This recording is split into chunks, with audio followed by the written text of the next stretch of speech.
Ladies and gentlemen, please take your seats. The show is about to begin.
Ladies and gentlemen, please take your seats. The show is about to begin. 10, 9, 8, 7, 6, 5, 4, 3, 2, 1.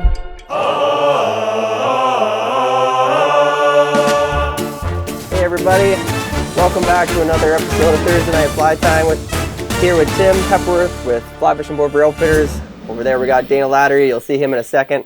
We want to welcome you back to episode 20. Can't believe we've hit 20 episodes this year. With the way things are going, we're planning to keep going forward. So we got more weeks coming, but this is episode 20. Excited or to have should you we guys here. say the way things aren't going? Aren't going, yes. The way things aren't going, we may be here with you longer. Cheers, brother. Cheers, man. From far away. We do our best, and welcome back to Thursday Night Live. Like Tim said, episode 20. And that's pretty awesome because we didn't think we'd be going this long in the season.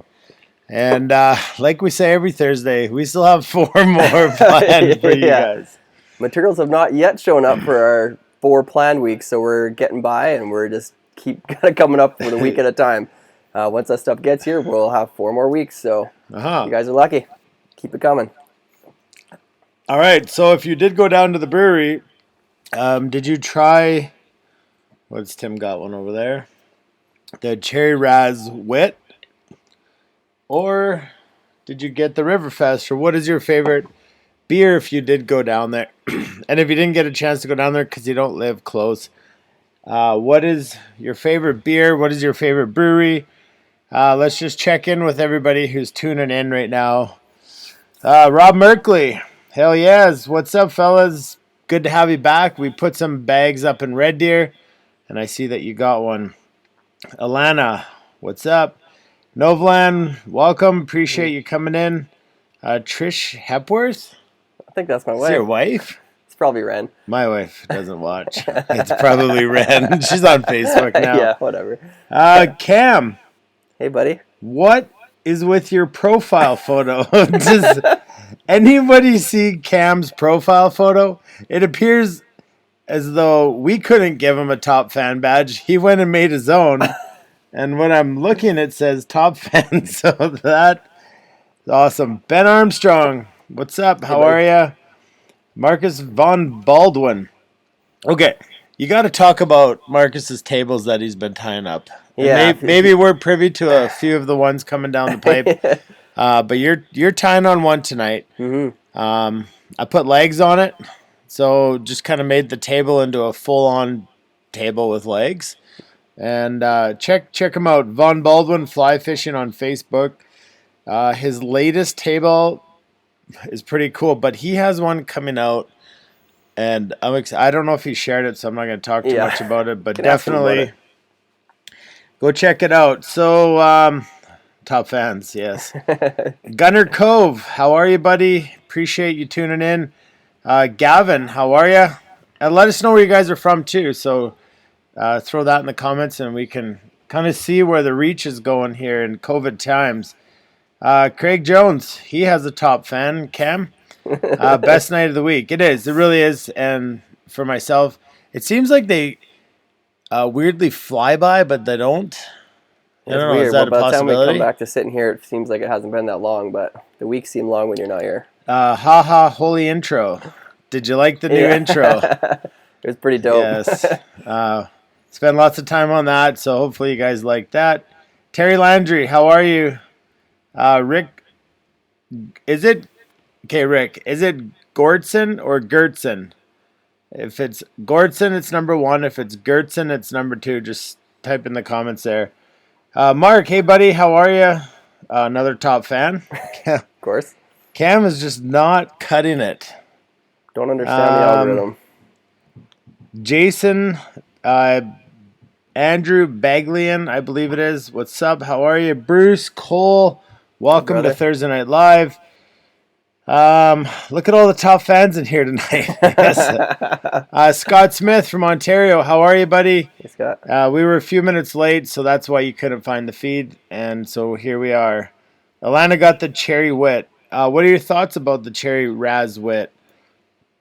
Rob, we're glad you're here. Cam is having a top fan Scottish amber ale for mom.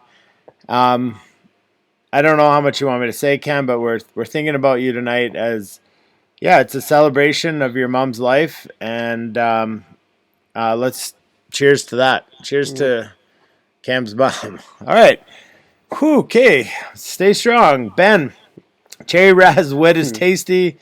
He loves it. I just had a few before here, too. I had planned on setting up outside, and we had it all ready on the deck, and the old spring storm rolled in. So, Jim James William Crawford, what are you tying on tonight? Jim, Talk to us about that. Craig Jones is drinking the Riverfest and the YYC Pale Ale. I think that's his favorite beer. Dylan Bryan, your sister? My sister. What's up? How are you? James Cantor from Tennessee. Whereabouts in Tennessee? Soon I will make it out there. Mike Hawkins in Texas. Jennifer Lyle. Looking good, boys. That's also Stephen Lyle. We have to be careful with the guys that use their wives' accounts. Sick Hat Tim. Talk to you. Where'd you get your hat? Oh, my hat. Well, that's a good question. Got a couple T-shirts here today. They're going to be given away too, but this is by a guy. His name is Bob. He's at BFE Flyco. Awesome, rad dude. Actually sent out some flies and some goodies for Ren this week. And yeah, he sent us some stuff to give away as well. So we're excited to do a little of that today, and we'll kind of chat up that a little bit more about him when we get there. Ryan Gossman from Washington State. Welcome, Ryan. Scott just tried the Cherry Raz Wit. Pretty good for a fruity beer. Sticking to my Riverfest, though. Good choice. I also stick to my Riverfest. The mix pack is awesome. You can't go wrong. Rhea French, welcome. Carl Wong, cheers, fella. Anybody? Ian Lavinish just got off the water here in the eastern part of the country. Crushed him on Y2Ks. I'm not familiar with that fly. Yeah. Enlighten us. Ian, talk to me about that. I believe that's a fly. So talk to me more about that. Let us know what it is. Oh, James said he's just got a new haircut. That's it. Yeah. Yeah, why don't you tell us what else you got? Marcus von Baldwin has some amazing talent. That is true. Hello, Sandy from Prince Edward Island, Canada. Welcome. Sonora, California. Marky. Marcus tells me to be quiet because it's a secret. Hell, we're glad you could get a bag out at West River Fly Shop in Red Deer. And welcome. We're gonna really try to keep getting flies up there so that you guys in Red Deer can jump in. Sean Keller from Alabama. Thanks for the shout out, Marcus. Well, you paid for it, so we're yeah. Another thing, I'll talk about that in a second. Hey guys, shout out from Montana. Montana, we hear that you're almost open, sort of open. You're giving us hope up here. Your brothers and sisters to the north. We're excited to watch you guys get out on the water and take it step by step. Sam, where are you from? First time watching. How are you? P.I., Bruce, Ryan. Hey, Ryan, how are you, buddy? Ben, wife likes it too. The beer, I believe. That's the comment. Rick. He says number 2. What did I say 2 was? Gertsen? I think it was Gertsen. All right. From New Mexico. Sam is New Mexico. Cam, top fan. He's still not. All right. Gonna need a flat of cherry raz. That's a fact. Or you could probably get a keg. They're gonna fill up kegs there, I'm sure. Quinn, what's up? Jim James, William Crawford, I'm trying it. He's trying his new Norvice. He got a new Norvice. Welcome to the family. Welcome to the Norvice Spin Club. And that's Is that not like at a Fight gym Club? on bikes. Yeah, it's kind of like Fight Club. I've seen Jim. He just drives around town. He doesn't walk. Okay, Riverfest is his number 1. We're supposed to head to Tennessee in June and fish around the Great Smoky Mountain Parks. Nashville's kind of my dream to go there and fish kind of. I know Nashville's not a fishing spot itself, but around there. Steven doesn't have an account. Barry, he knows Steven. It's from Sundry.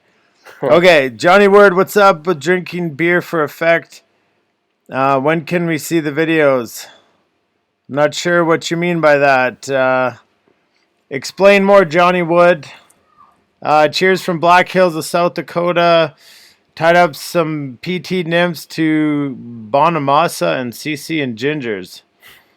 The Montana Fly Shop's open on Monday. Right. Nova Scotia, Darren from Wyoming, Scott Berge. What's up, everybody? And I just needed to do something that I forgot to do last week. So hang with me, everybody. We had a friend from Triple Point Chemical here in Alberta donate some money towards these fly tying kits. So I want to shout out Stephen Lyle and Triple Point Chemical for that donation. We appreciate it. And much appreciated. So cheers. Really? Cheers. Cheers to Stephen. Rick, that's who we saw at Glenmore, and that's who it was. Remember, just as we went in, I was like, what are you talking about? He's like, it's so Rick, it's Rick, and I was like, yeah, totally. I think that was you. So, anyways, we're here to tie some flies, drink some beer, and have some conversation. We hope that's why you're here too. So, without too much more, I believe you're going to be tying the Jimmy legs to start. Yeah, we'll start with that one. Thread, so people can get threaded up. I'm just using a black UTC 140. Okay. Something with some strength and can cover up some lead. I should say Marky on there. I'm pretty sure that's Bob from Sonora, California. Sonoma. The guy who donated. Oh, that's why he was showing out his hat. He's not on Facebook. He's on his wife's account. Oh, how many? Hey, like wave if you're on your wife's account. Yeah, everyone who is. Jeez. So, anyways, let's get started. Going with the Tying up some flies. yeah. So we're tying 2 flies again tonight. We're going to do a nymph and a dry fly. A couple of our favorites. This is a guide fly for us here. Just a stonefly nymph. A regular Jimmy legs would be done in solid coffee color. Standard here. This is kind of my twist on it. I've had some really good success on it, and I like to tie it this way. It's just something a little bit different.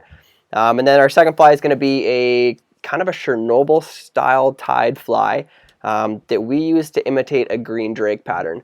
We're tying it maybe a little bit on the larger size of what we would normally fish, but it's just an easy way of showing you the pattern and kind of the style of tying it, so that when you want to apply that to a little bit smaller hook, it's very applicable and you've kind of got it under wraps.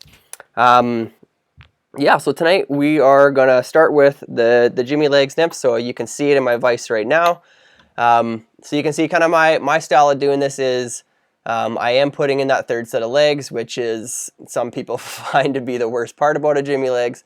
I'll show you my technique that I like to use. It's not mine. I adopted it from other people, but I find it to work quite good. And then I just use 2-tone colored. So in Montana, when I fish down there, we fish a lot of, down there they call this fly the turd. So Lee wanted me, a buddy from there wanted this to actually be called Tim's turd, but I prefer Tim's Jimmy legs. But in all black is how they fish it, and most of the time they call it a turd. So kind of a fun play on that fly. So I like to go with the black in the back end, and then I'm using that coffee chenille up at the thorax. And yeah, I'll take you through how we're going to do that. So what we're tying on for a hook tonight, we're tying on a nymph sprout hook. Tonight we're on a Mustad size 6 nymph sprout. This is a 2x long for this hook, so it's got a nice wide gap.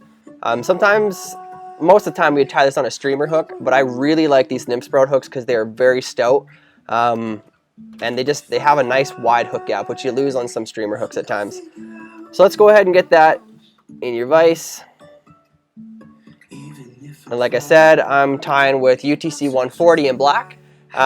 But first thing we're going to do is we're going to put on some lead wire or lead-free wire. Depending on where you are, you may have to use one or the other. For us here, we can legally use lead wire unless you're in a park. So it's up to you. This stuff is, what do we say, is like 3 times more expensive than regular lead wire. You're not going to need a very long piece for this, but go take off maybe 2.5 inches, 3 inches of it. And what we're going to do is we're going to want this to be a definite size difference between the back end of the fly and the eye. So as we move up onto the thorax, we want that to be where the thickness grows. So that's where we want our lead wraps to be. Sometimes this can be tied with a bead up here. I don't like how it crowds the fly and the overall appearance. So that's why we like to go with the lead wraps here, and it just creates bulk. So I'm going to come through, I'm going to start this off just kind of ahead of the point of the hook. I'm going to just grab that like so it doesn't go anywhere, and I'm going to start wrapping forward. So once it's on there, you can slide it up and down the hook so we can kind of get it to where we want once we get going here. I'm going to take this back end and just finish tucking that in before I go forward anymore. I want it set slightly ahead of the point of the hook, and then I'm going to come up here, and I'm not going to go all the way to the eye. I go pretty close. Leave a couple eye lengths back, snip out that wire, and then you really want to drive those tag ends just with your thumbnail. You want to drive those down against the hook so they're not sticking up. Do it on the back end one as well, like so. Okay, so now that we got that in there, we got it where we want it to be.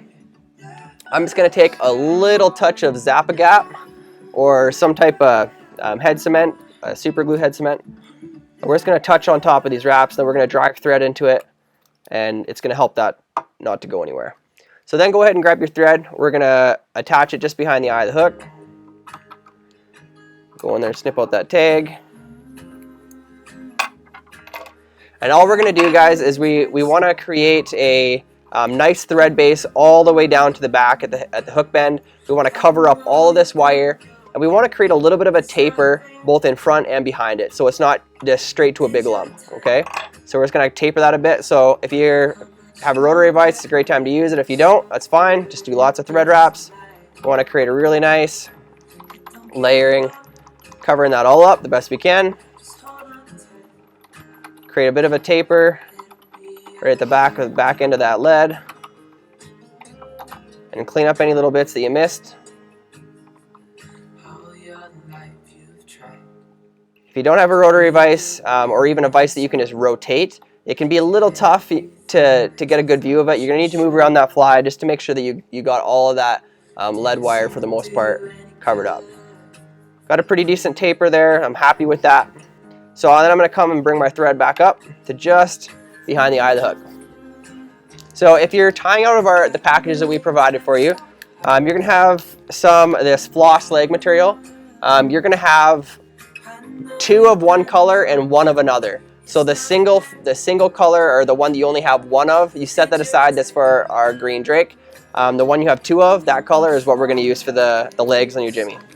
So go ahead and grab one of those legs.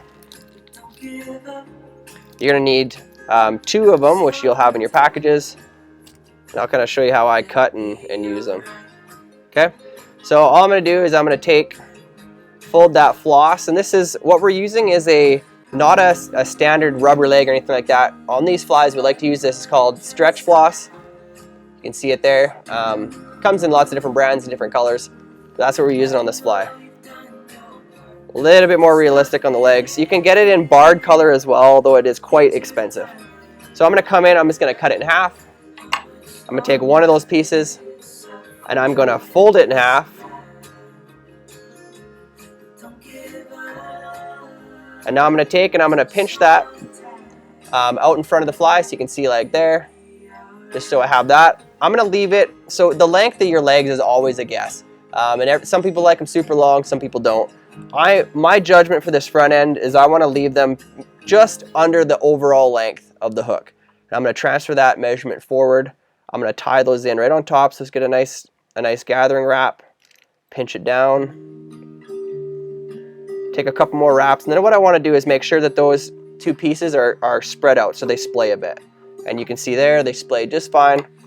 Take a couple more wraps, and I'm going to grab that loop here at the back, and I'm going to stretch it.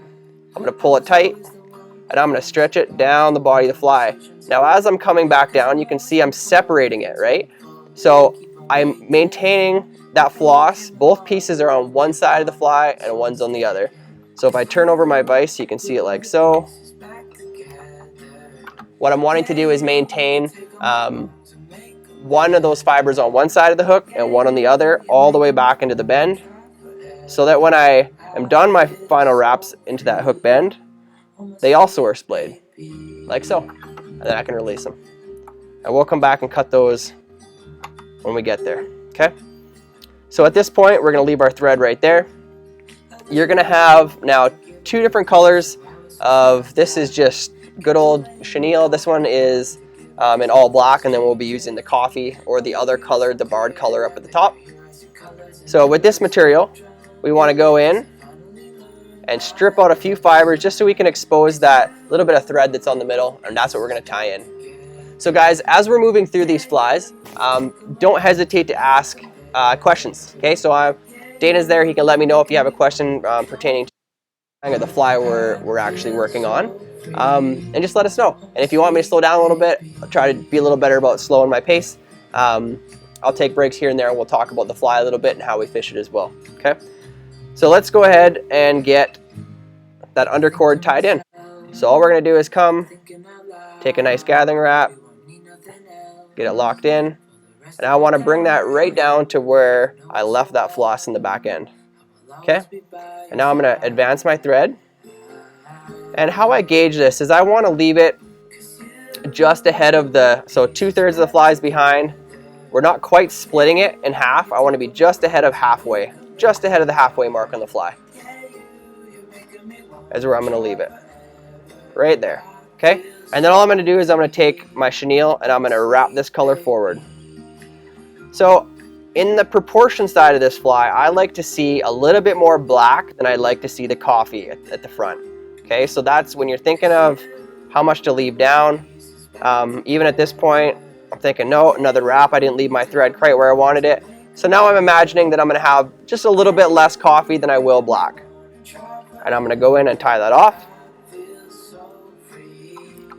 So a couple of wraps behind, a couple of wraps in front. And we can go ahead and get rid of that. Okay. So we're going to go back to our floss again. So we're going to tie in the infamous third leg, which on this fly, lots of people only tie it with in the midsection of the fly, they only tie it with 2 sets of legs. There's lots of different techniques to how people do it. Some people wrap it around their finger and touch it with UV so that it sticks there, and then they snip all the legs and it comes out nice. This is the easiest way I have found to tie in that third set of legs. And then the next 2 sets are super easy. We do it at once, okay? So what we're gonna do is we're gonna take this, this is the other half of the one that we initially started with. We're gonna go fold that around our thread. So evenly fold it, match up those tips. We're gonna lift it straight up, and by using our thread, we can bind it down. Now let's bind it down up the hook shank a little bit. So I'm up here a little ways. I'm gonna take a thread wrap or 2.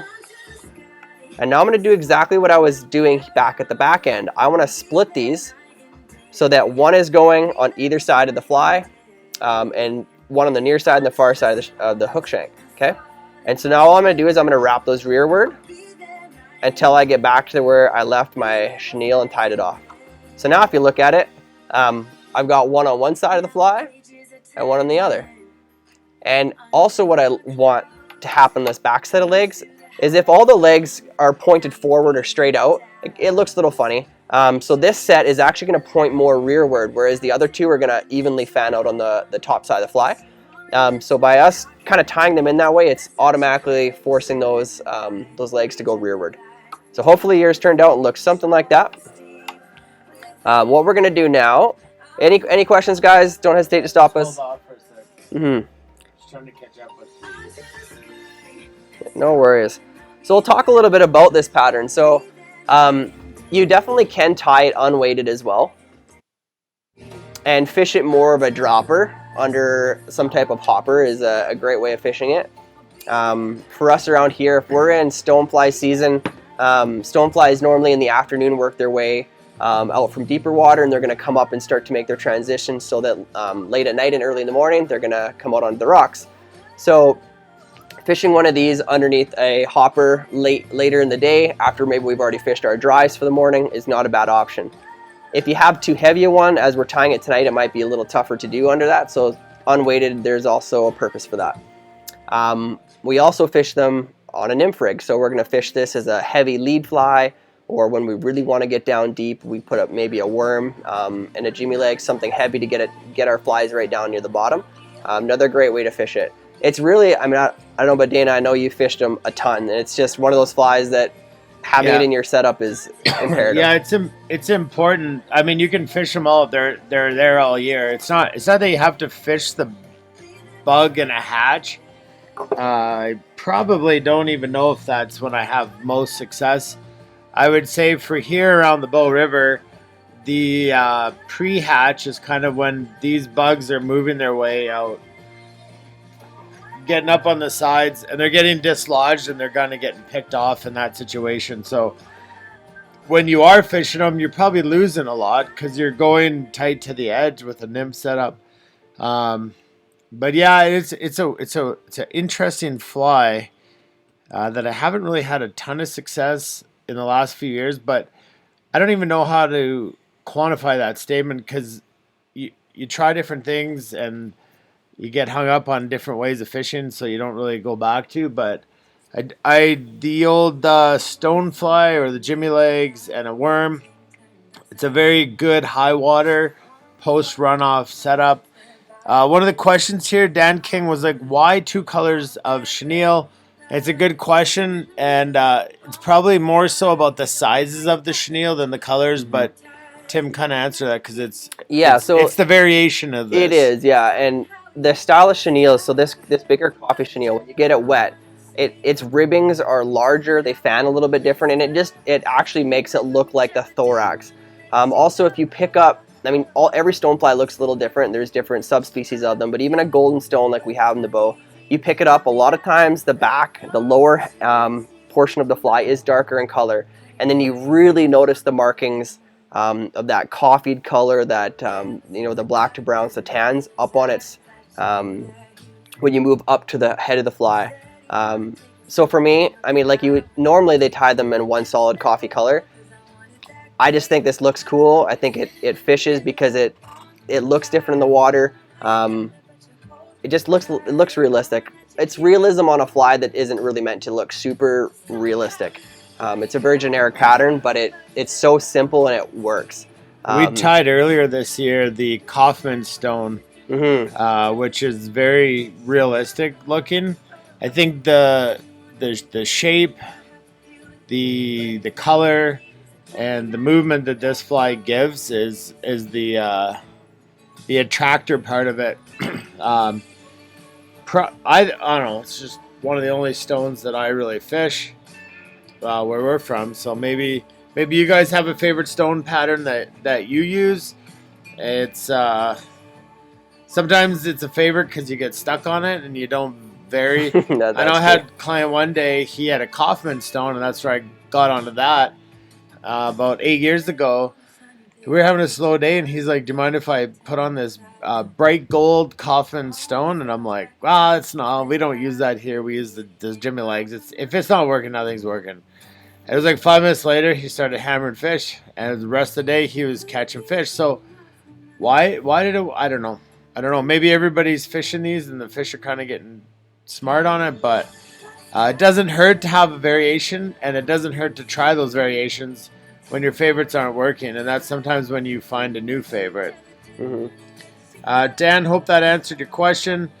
Rick says that he didn't get a bag, but he's just going to hang out this week. So, yeah, we drop him off Wednesday. We put it was 28 in Calgary, and we put 5 up in Red Deer. And I kept a couple around Olds here for some friends, and they apparently went pretty quick. So yeah. You can always call the brewery and set one aside. They'll do that for you. So just make sure we get in there early. So why no wing case or segmentation? It's a good question. And if we could get this fly wet, you would see that with the colored chenille, it will look segmented. And especially because he's using the thinner chenille at the bottom, it will really kind of taper that casing-ish kind of thing. It is, yeah. Just like these look almost identical in, in consistency, but one is a touch smaller than the other, and it really just the difference in color and also the barred look that you get out of the coffee chenille, it makes it look like you've got a wing casing, like it really does. Yeah, it's wet, it's very. Very. Yeah, get it wet once you've tied it. Get it wet and look at it. It's pretty cool. It's cool. Okay, so yeah, keep asking me questions, and I'm trying to keep up with them all. So that's awesome. And if you do need us to slow down, just say slow down. Well, we have nowhere to go. We got cold beer, and we're hanging out with you guys. So no worries at all, guys. That's awesome. So head back to your fly. All right. So at this point, we're going to go ahead and we're going to tie in our coffee color. So our coffee colored chenille here, I've exposed that under thread again. We're going to tie this in, and we're going to push it back up against those legs we just finished tying in as well. So I'm going to tie that little piece in and move it rearward right until I meet where those two legs finish tying in. And now I'm just going to get rid of this guy or get it out of the way somewhere. Leave it over here for a second, and we'll come back to it. So we are now going to go grab the other set of legs that we had, so other piece of floss, and I'm going to go ahead and just cut that in half. Now these are going to be extra long when we tie them in, but we're just going to take those as a pair, keeping their tips aligned. I'm going to go again, wrap those around my thread, but first I'm going to advance my thread just a little bit. So once I've got that back set of legs tied in, I want to split the difference between the eye of the hook and where I left off with those other legs, and that's where I'm going to tie these ones in. Okay, so I'm going to go wrap those around my thread, keeping tips quite aligned best you can. I'm going to bring them down right on top of the fly, and you'll see once I let go, they're going to splay. Okay, so now it's kind of like tying hopper legs in. Take a couple wraps, and now I'm going to take the 2 that fall on this side of the fly. This is the hardest part about this fly, is working around all these legs. I'm going to take these 2, I'm going to pull them over to the near side of the fly. I'm going to take the other 2, and I'm going to pull them over to the far side of the fly, towards you guys. At this point, they look like they're super thin going forward, going back, but we are going to fix that with the chenille that we're going to wrap, okay? And I'll show you what that looks like in just a moment. So take a couple more thread wraps just to make sure those legs aren't going anywhere. And then I'm going to pick up those legs. I'm going to advance my thread in front of them, up to the eye. I'm going to go ahead and just put a little half hitch in it right now, save your work. It's never a bad thing, guys, if you're worried about something that might come out. Just put a little half hitch in it, and that's just a simple overhand knot I'm just putting over the tip just to secure that. I'm going to go ahead and get my thread out of the way. Otherwise, it could be a little difficult to work around your thread on all these legs as well. Now, like I said, we want those back legs to continue pointing rearward, so we're not going to do a wrap on the back side of them. We're going to do one wrap on the front side of them. So I'm going to pull. This is where it gets fun. So you're going to start dealing with all these legs. So that the middle set of legs, I'm going to get those pulled back.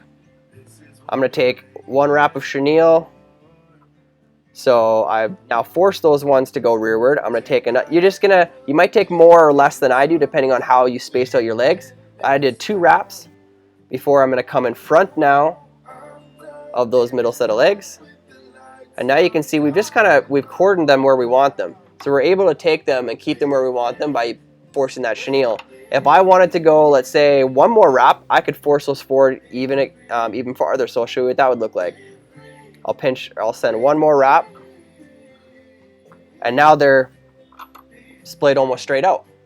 So you can see how all the control of this fly with these legs comes from the chenille and how you wrap it. So I like that. I'm going to leave it there. I'm going to now advance in front of it, do one wrap in front, and now I'm going to go and pull those front legs. You get kind of good with your fingers, being able to grab more than one material with different fingers and holding it out of the way. And now I'm going to take one wrap right in front of those legs. And now if you have done that properly, you've got pretty evenly spaced legs. So you got 3 legs, one's kind of going straight out, one's headed forward, and the rear ones are headed back. And we're good with it right there. So let's go ahead and tie off that material right there before we lose it, because we like where it is. This is one that would be a bummer if it slipped on you. So once we have that chenille good and tied off, and we know that we're not going to lose it, we can go ahead, reach in there and snip it off. And all we need to do at this point is whip finish. And then we'll cut some legs. So I'm going to go in with my whip finish tool, which can also be challenging working around all these legs. We get pretty good at working around this stuff. I'm going to do a couple 4 or 5 turn whip finishes.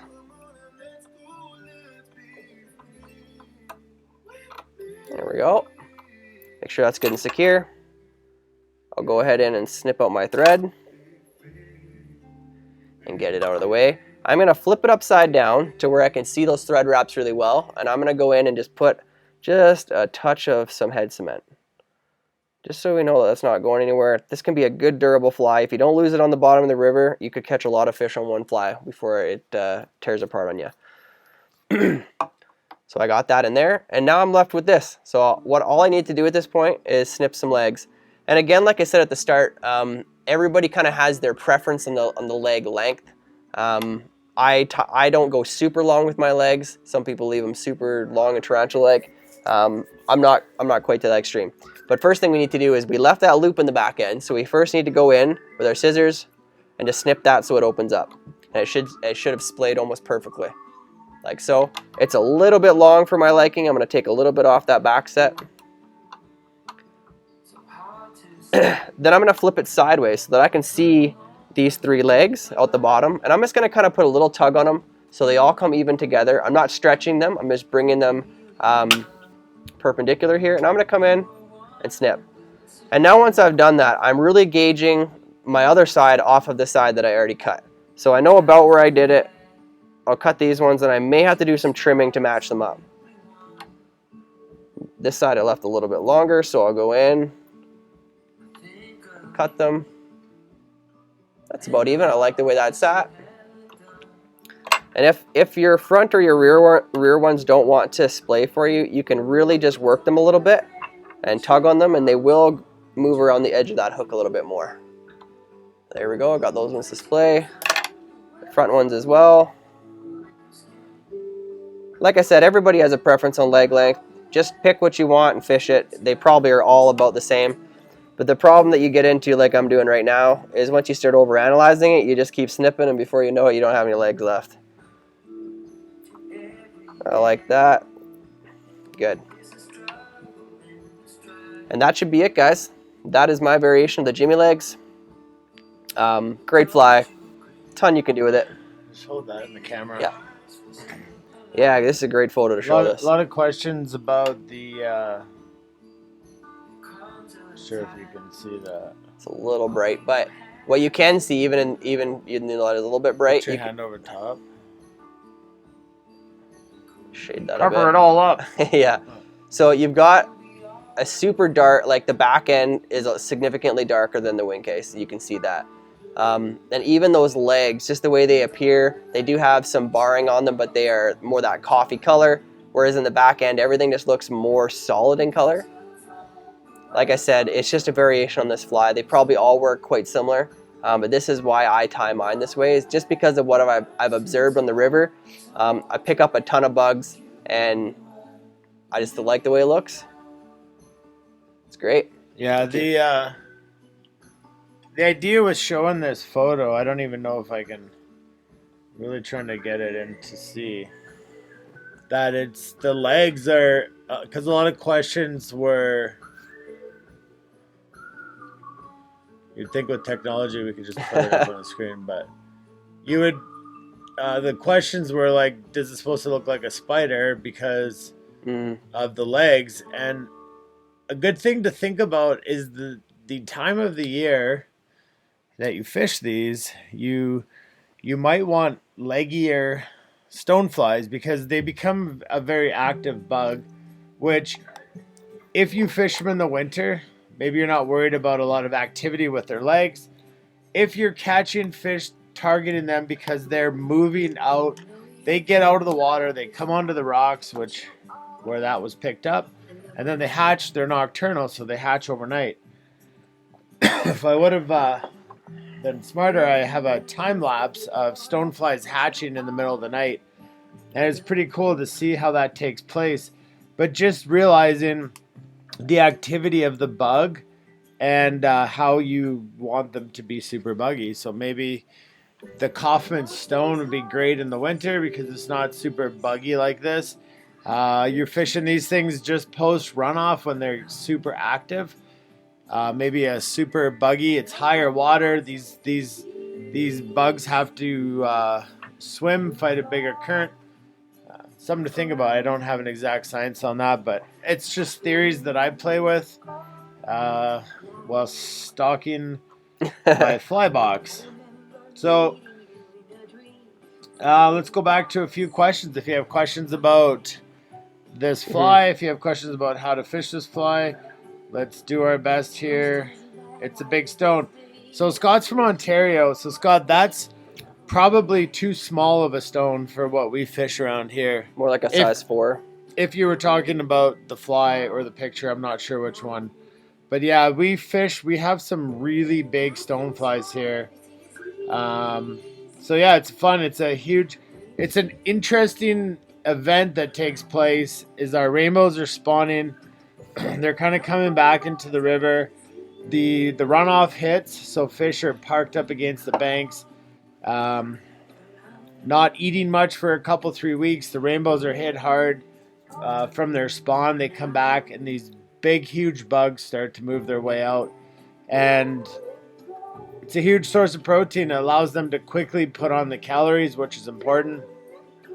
what we have here in Calgary is that the Bow River is a tailwater, and so we fight with the control of the dam. And so what does that have to do with entomology?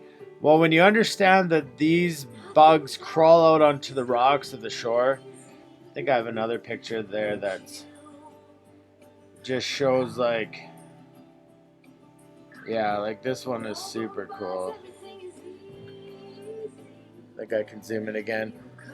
But this is what they do. Once it zooms in, I think it'll darken.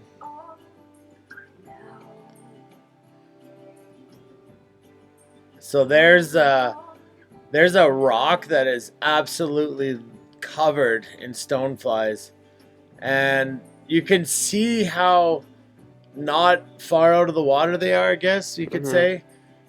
They just kind of find a dry rock, and that's just a bunch of casings from the night before hatch.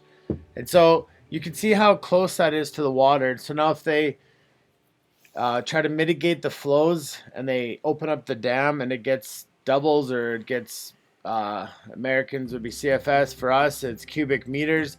So if we go from probably that time of the year, you'd be like 140, and then all of a sudden overnight they hit 200. Those bugs get washed out. They don't have a chance to hatch. And so when you try to talk to people in politics or economy about what the dam and poor control does to the river, there's an example of all these rocks are covered with stoneflies hatching. Okay, so now why does it matter if they can't hatch? Well, because they need to hatch to breed and then continue that life cycle. So we've had some interesting dam issues. Dam issues, yeah. I really could care less about politics and all that stuff, but this one's really getting me. This one gets you because we also know that if you have a year or 2 years or maybe 3 years in a row where those bugs are hit hard, like Dana just described, well, they aren't getting the chance to breed, and maybe they already came out and half hatched and then got washed off. So you're not just destroying the possibility of more bugs being hatched, but you destroyed those bugs. They came to hatch for a reason at that time, and now they're dead. So you're really affecting the years to come. You know, you got hard years where they don't hatch. The eggs just aren't getting laid. Yeah, eggs aren't getting laid. They're not there. And it's, it is, we understand that it is political because there's money to be made from a dam. Hydroelectricity is a very big thing, but it's at the same time, it's getting the government to understand that we also have an industry that's important. And understanding that the fishery, the ecology, whether you err on the side of an oil lover or a tree hugger, I think everybody cares about our environment. And so yeah, we fight that quite often. What do you guys fish? Do you have tailwaters that have dam issues like that? Do they affect your stonefly hatches? Scott says that he's fishing 10 to 16s down to size 20. So we have black stones like that. The golden stones here are the big ones for us. Squallas, which are also a stone, would probably be in that 10 to 16 size. Probably, yeah. We have those tiny, I'm not sure about you guys, but right now, if you go out, the black you have those tiny little black stones. I'm not actually sure what their subspecies are, but that would be definitely a size 16 to 20. They're tiny. Yeah. But I've never seen one as a nymph, to be honest. Little yellow sallies. Yellow sallies too, and there's a ton of yellow sallies. So the stonefly world's complex. I don't even know. I don't know. I know what we have. I don't know all the subspecies, but it's interesting to learn. So if you guys have some stuff for us, I would love to. Sounds like menopause. My wife is going to kill me. Did you mean menopause or menopause? That was Stephen Lyle on his wife's Facebook. But yeah, teach us about your stoneflies, because it's the more we can learn about all stoneflies and all different fisheries, we get to become better fishermen, and that's what it's all about, is learning off of everybody. Maybe a winter black stonefly, Merkley. Yeah, I would agree. That's what I think it is. So here's the interesting thing about entomology is you don't have to be an entomologist. You have to be able to understand habits of different. So this stonefly, they don't come out and then hatch on the water. They crawl out and hatch on a stone. Okay, so how do you fish that? Well, you fish tight to the banks where they're swimming around trying to get out. And then you would fish them first thing in the morning when they've hatched and the females are coming back to the water's edge to lay the eggs. And the males are spent their love life. And they don't fly, so they can fall in, yeah. And so what they do is they'll crawl up the grass. It's a really dumb bug. They do their thing. Like I'll find that time lapse and share it because there's like one male and like 10 females on this rock, and he is just going hammer time on all of them. It's impressive. But he's spent after that, and he just walks around, crawls up blades of grass, and falls in. So there's the reasons why you fish them tight to the banks, the reasons why you get out in our area and you fish them first thing in the morning, because it is a nocturnal hatch. Dana sent a picture. Okay, so Rob sent us a picture. Let's just check out what he sent. Roman Quintana from Montana. I love the best that name. dude. Yeah, You got to put that on a t-shirt or something. Start a company, please. Yeah, some kind. That is awesome. Cam, been between the dams and the beavers and now possibly river otters. Yeah. The bow is under assault any given year. Always. And due to people that chuck fish across ice ledges, also a problem. Also a problem. Okay, let's check out what we got. I think you sent it to me too. Yeah. Yep, that's yep, that's similar. I'm not sure if that's... It's an interesting... It almost has no legs on it, but... very well could. As I said, I'm not an entomologist. I can pattern bugs and see what they're doing and know that the species, and then I basically just match the size and the color. Yeah. And let her buck. Cool. Okay, well, everybody now needs to load up a 140 green, olive, white, green, black, yellow. purple. Take your pick. Whatever you We're got. working with green foam and green dubbing. So take your pick. So this next fly, we used to guide up on the upper bow quite a bit, and it might be one of the only flies I chucked up there. It's a little Chernobyl tied in sort of a green drake fashion. The green drake hatches up there were pretty awesome. And so from a drift boat, this was a very good pattern to fish. Clients could see it very well. And honestly, you just didn't have to change your pattern. This one was pretty crazy. And so, yeah, I thought, hey, might as well tie it up, give you guys a little secret. Maybe it works for you. Maybe you fish the same fly. I don't call it Dana's green drake because I came up with something innovative. It's just because it was a fly we used a lot back on the upper bow days. So maybe you guys try it out. Give it a try on your green drake hatches. We have some monster, like the western green drakes are huge out here. And so maybe this size works. And okay, cool. So let's jump in and start tying this. All right. So we are on a size 10 standard dry fly hook is what we're working with here. Like Dana said, this is basically just a Chernobyl pattern.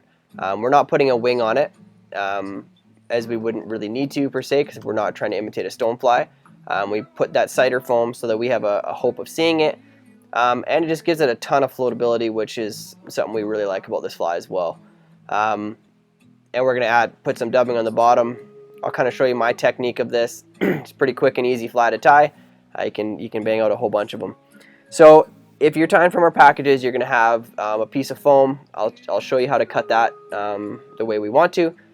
And you're gonna have one set of floss, which will do all 4 sets of legs, and then a little bit of cider foam and some dubbing. Pretty simple. Not a ton of stuff goes into this fly. So we'll get that out of there, and I will go ahead and get my size 10 standard dry end. Like we said, definitely can be tied down smaller depending on the size of the green drakes that you have in your area. Ours here are quite large, and this would probably do a very good job of imitating one. Okay, so I'm gonna go ahead and get that secured in my vise. Like Dana said, I'm gonna go and grab some, I'm gonna use an olive color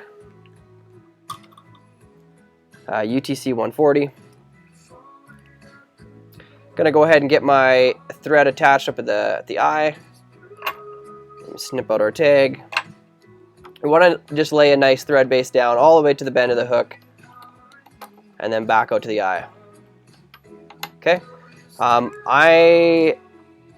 always going to my technique at tying on this vise. Because it's a Nor vise, there's different ways of working with it. I'm going to resist to use that so I can show you how you need to do it at home. We're going to put some dubbing on our thread right from the start here. Okay, so we're going to tie this kind of in a chubby Chernobyl statin pattern where we're going to start up at the eye with our dubbing, work to the back end, and then we'll come back forward. Okay, so we're just using this Hairtron in Caddis Green. Great color for this fly. We're going to put some of this dubbing on and just make a short dubbing noodle. Doesn't have to be very long. 2 inches is probably plenty. Doesn't take a ton of dubbing. So we were talking about this actually the other day, me and Dana. A lot of the struggle for people when they're learning to make a dubbing noodle like this is they go in with their fingers, and we're basically making this like mini violin shape onto the thread. But what a lot of people you see do is they come in and they do this. They're actually playing that violin, right? And that's not what we want to do. We need to go one direction. So you need to release your finger. Is that your favorite band right now? What's that? One Direction. One Direction. That's good. No, it's not. So you just need to take your fingers in one direction. I don't care which one it is. Some people are comfortable in one way or the other. But then you're taking that little bit of dubbing, and the more or the less you take is going to make the thicker or thinner dubbing noodle. And you just pinch it, roll it between your fingers. You can moisten your fingers if you want. Just don't speak moistly. Just don't speak moistly. Or you can use some dubbing wax or use wax thread. So if you're tying dry flies, for myself, if I'm tying dry flies and I'm using dubbing, I'll almost always use wax thread. It just makes it more simple. I'm not having to go and touch my thread or thing. I'm not going to use any dubbing today, or any dubbing wax today. This dubbing is pretty good. You don't even have to really moisten it. So I'm going to come up and just start run it down. You can see just right there, it binds down to that thread nicely. I can advance it. What is your favorite One Direction song? Favorite one? I don't even listen to One Direction. Well, you had the t-shirt on earlier. I told you to take it off. Dana. Yeah, it was hard to see the fly against my One Direction t-shirt. all the faces just right here. It was distracting. I got it at their last concert. Yeah. Yeah, so I put on this plain one. Yeah, so I had to go out and put on a plain one. So we're just going to make that dubbing noodle. You're trying to keep it fairly even the whole way. And the tighter that you rub those fingers together, kind of the tighter that thread is going to wind, or that dubbing's going to wind to the thread. Okay, so I'm going to start up here at the eye. I'm just going to evenly space out. Just laying down. We're not trying to bulk up this fly with this material. This is really just to cover up our hook for the most part. I'll leave a little bit there. It's okay if you have a little extra of a bump at the back because we're going to add some more anyways when we put our legs in. We're going to wrap foam on this body? Yeah. Well, I'm not going to, no. I can't with this foam. So that's a good point. It's another added piece for floatability. Depending on the rigidity of your foam, this stuff here is a little too stiff. If you have softer foam, you can take a piece of it and put that underneath the dubbing just to make it float even better. Just unfortunately with the foam I'm using, it's too rigid and you can't do it. So how we're measuring out foam for this fly is we want to cut it about the width of the hook gap. So we don't want it to be super wide at all. So if I were to go down and kind of rest this on the bottom of the hook, and then I take that and I stab it onto the hook point, now when I pull it off, I can take a look at it and it shows me the width that I want to cut it at, okay? So again, all I did is I took that foam, I rested it on the bottom of the hook, I jammed it onto the hook point, and when I pull it out, I can look at it and I can see the width that I want to tie my fly. Just a kind of a neat little trick. It leaves that little hole there you can see in on the camera, and that's the width I'm going to cut it at, or just a hair under that. So go ahead, I'm just going to cut this whole strip long. You basically need a piece just as long, or just outside the overall length of the fly. So I'm just going to cut this piece here.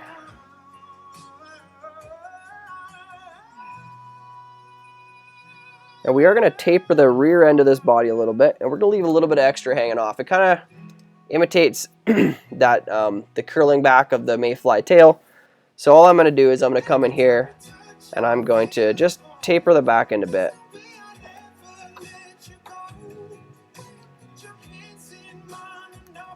So I'm left with something that looks like that. And all we're going to do is leave that little triangle at the end. That's going to sit off the back end of the fly. Okay.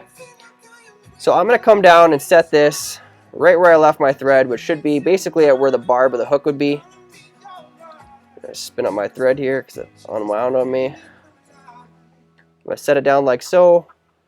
I'm going to leave just that shape off the back end of the hook. I'm going to change hands. I'm going to take a nice gathering wrap on that foam. And I'm going to take another one before I pull down at all. And then I'm just going to drive my bobbin down and into that foam. Do a couple more thread wraps and then drive it up. And you should be left with this. Okay? Now that's going to, if you just let that, if you were just to keep wrapping, that foam would want to turn. So you always got to hold it and make sure it's not going anywhere. The added security comes when we tack down that front side of the fly as well. Okay? So just make sure you're good. It's good and solid. It's not going anywhere for right now. What we're going to do next is we're going to go grab those floss leg material, and we're going to prep the whole thing for all of our legs right now. So what you need to do is take it and fold it in half.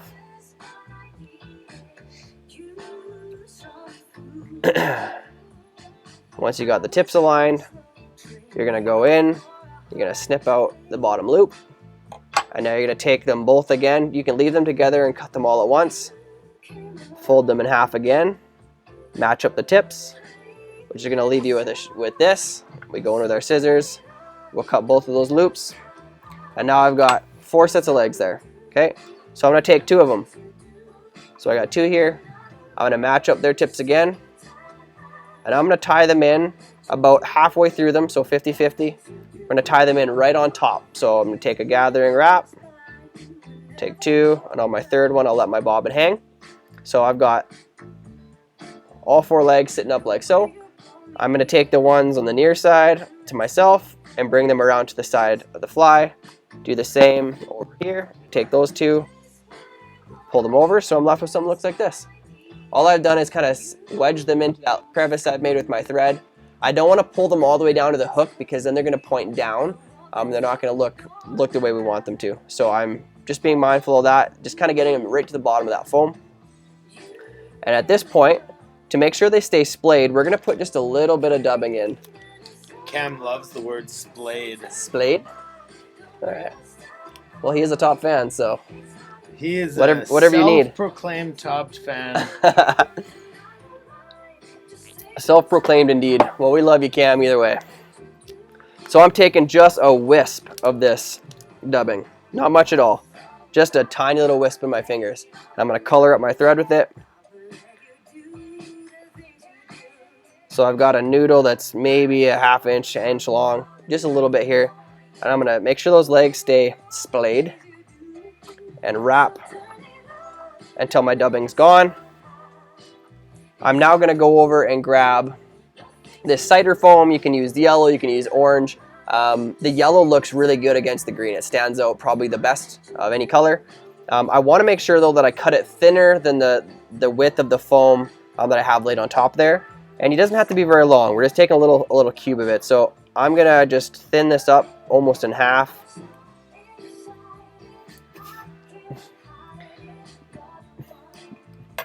So I just got this little rectangle shape piece of foam. And now when I put this on there, I want to leave just a little bit. It's like 2/3 in front and a third behind. So when I do this, it's not going to restrict. No one's going to be able to see it from the bottom, but it's going to make it kind of pull up into the middle. So I'll show what that's look like in just a second.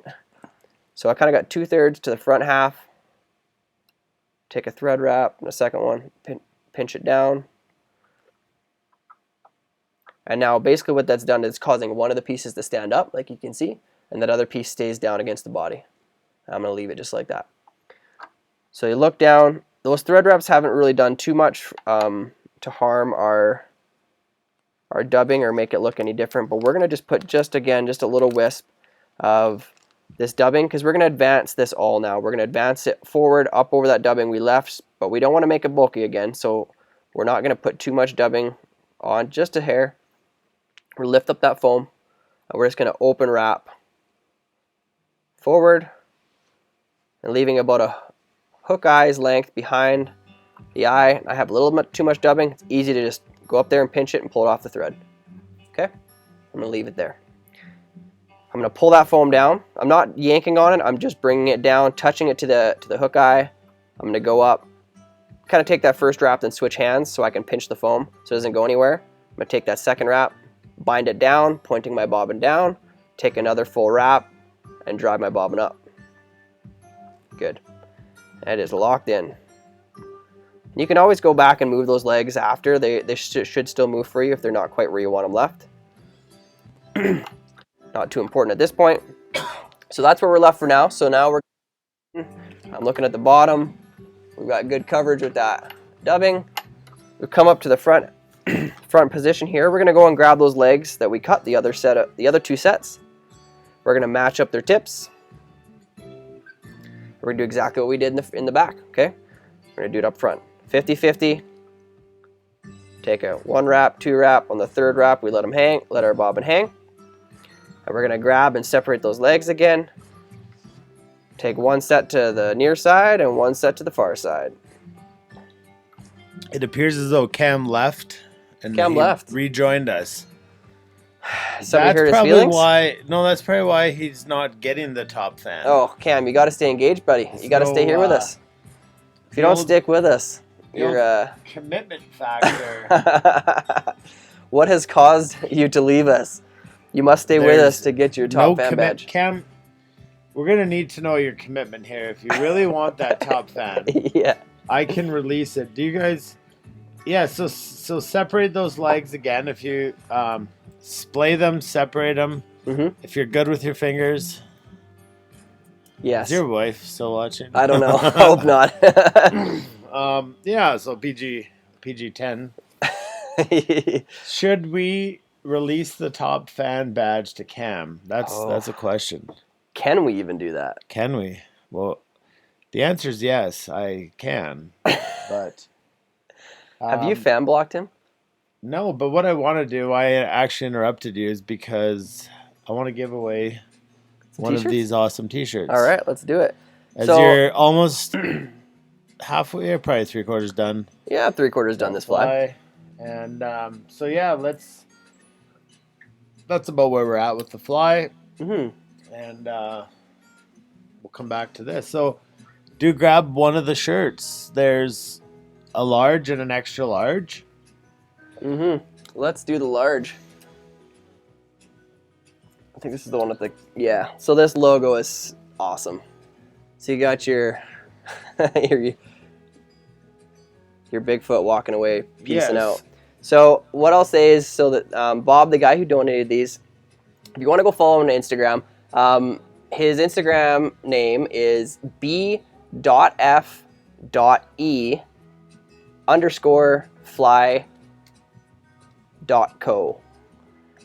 Awesome dude, rad guy.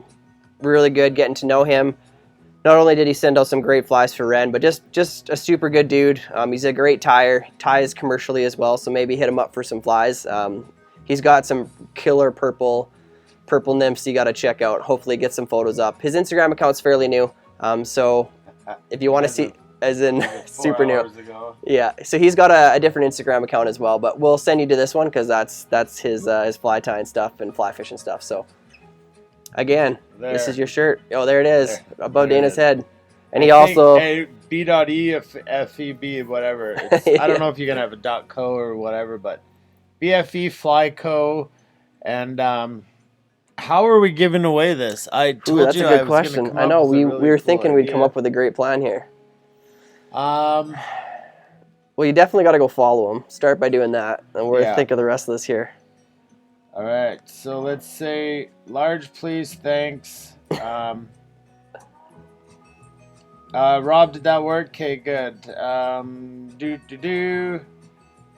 Let me go back. Separated the legs, spread them apart, get things moist. what are... Oh my goodness, guys. This is Mark. This is- Mark's offside. He's been working too hard. He shaved his beard and now he's Shaved dirty. his beard. Cam lost his top fan badge. Things are not normal. No, they aren't. So what I want to do to give this shirt away is Jacob Fraser, it's yours. So just send us a message somehow that I know how to send it to you. Because you're the only one that said, I'll take the large, please, thanks. So, Well, that was easy. I mean, hey, might as well have it. it's not going to come that easy twice, guys. But you need to follow up with us. So Jacob Fraser, send us a message. Make sure you go follow BFE Flyco. Remember I was trying to be Vanna? Yeah. Is it there? It's getting better, yeah. You can't feel it? Would you like to buy a vowel, Tim? Yes. I just Very trying good. to figure this out. There it is. So anyways, give him a follow. And if you think I could be the next Vanna White, let me know. My ego. I need my ego puffed. So now everyone apparently can squeeze into the large. Yeah. Well, there is an extra Jacob large waiting. Fraser, send us a message to this to Fly Fishing Bow Outfitters. We'll get all your info and we'll ship that out. Matthew York is from Alaska. Okay, so the next shirt of this is gonna go crazy. Yeah, who wears an extra large? It's not going to come that easy. Come on. That's what she said, Tim. We're not, Alana. I'm not sure what part you're saying that to, but please tell me because that could be funny. Jacob for the win. So now we have an extra. We might as well keep going. I mean, Yeah, we're here. hey, we're giving. We're in the giving spirit. We're curbside pickup. Curbside pickup. Another awesome shirt, guys. These shirts they're Mint. really good quality too. Super comfortable, a relaxed fit. Tri-blend. Stone washed.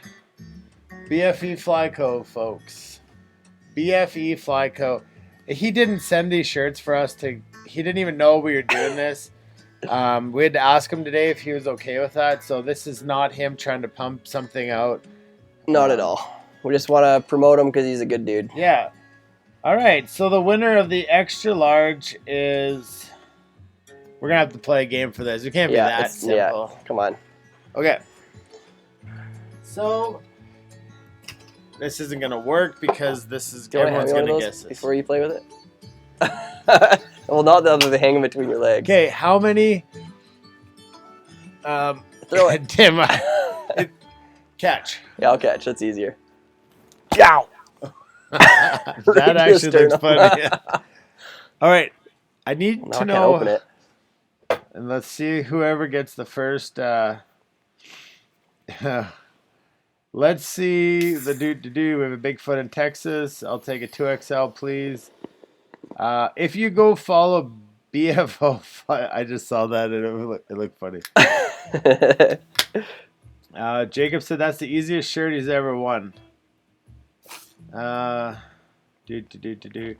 Okay, so the first person to guess how many beer are left on that I'm holding in my hand, and all I have to do to reveal the answer is to lift my hand up. The first person to guess, and preferably fit in an extra large, how many beer I'm holding in my hand. And I'm just sitting here go. watching. How many is it? Waiting. Is it Waiting. 80? Do I have 80 beer in my hand? He's got big hands. This is...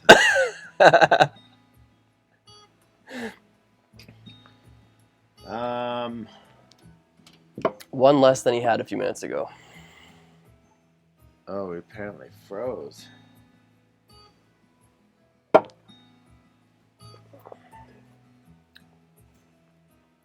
Don't do that on us. Well, it's not freezing. It's full blown. It's going.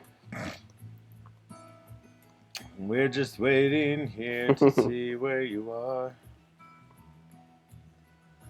Thought we were gonna get through a whole night without technical difficulties. Hello, are you people there? What, it's this is 100% not us. Yeah, it's not us. Still says we're live. If you guys are still there, let us know.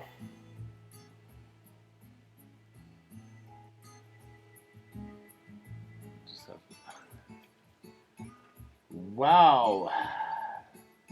Maybe the rest of the world should take a break from going live. Here's we're back.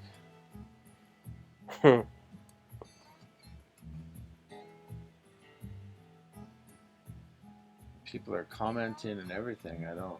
So why do you think it's froze? All right, guys, if you can still see us and it's playing normally, let us know. No, but if you go on the feed, it's literally froze here.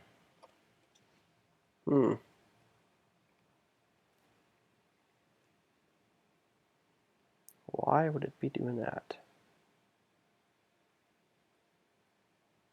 If you go follow BFO, I just saw that and it looked funny.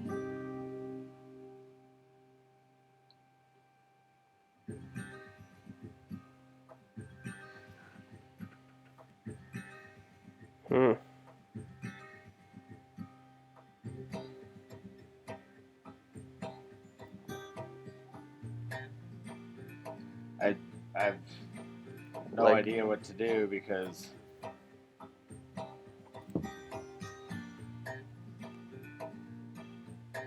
it's trying to reconnect now. It's reconnected. Please, friends, tell us you're back. Tell us you're here if you're here. Just a couple technical difficulties. Oh man. It's like full. The joys of the rest of the world doing the same thing.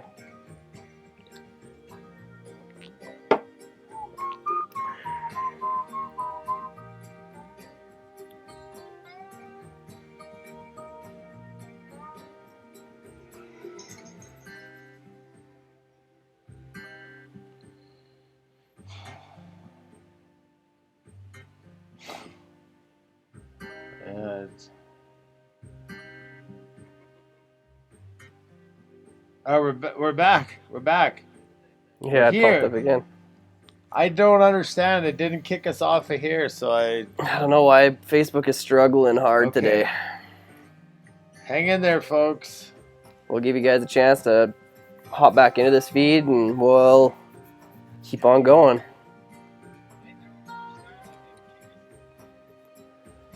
We're back. We are just waiting for people to gather again. It gave us a whole new feed, but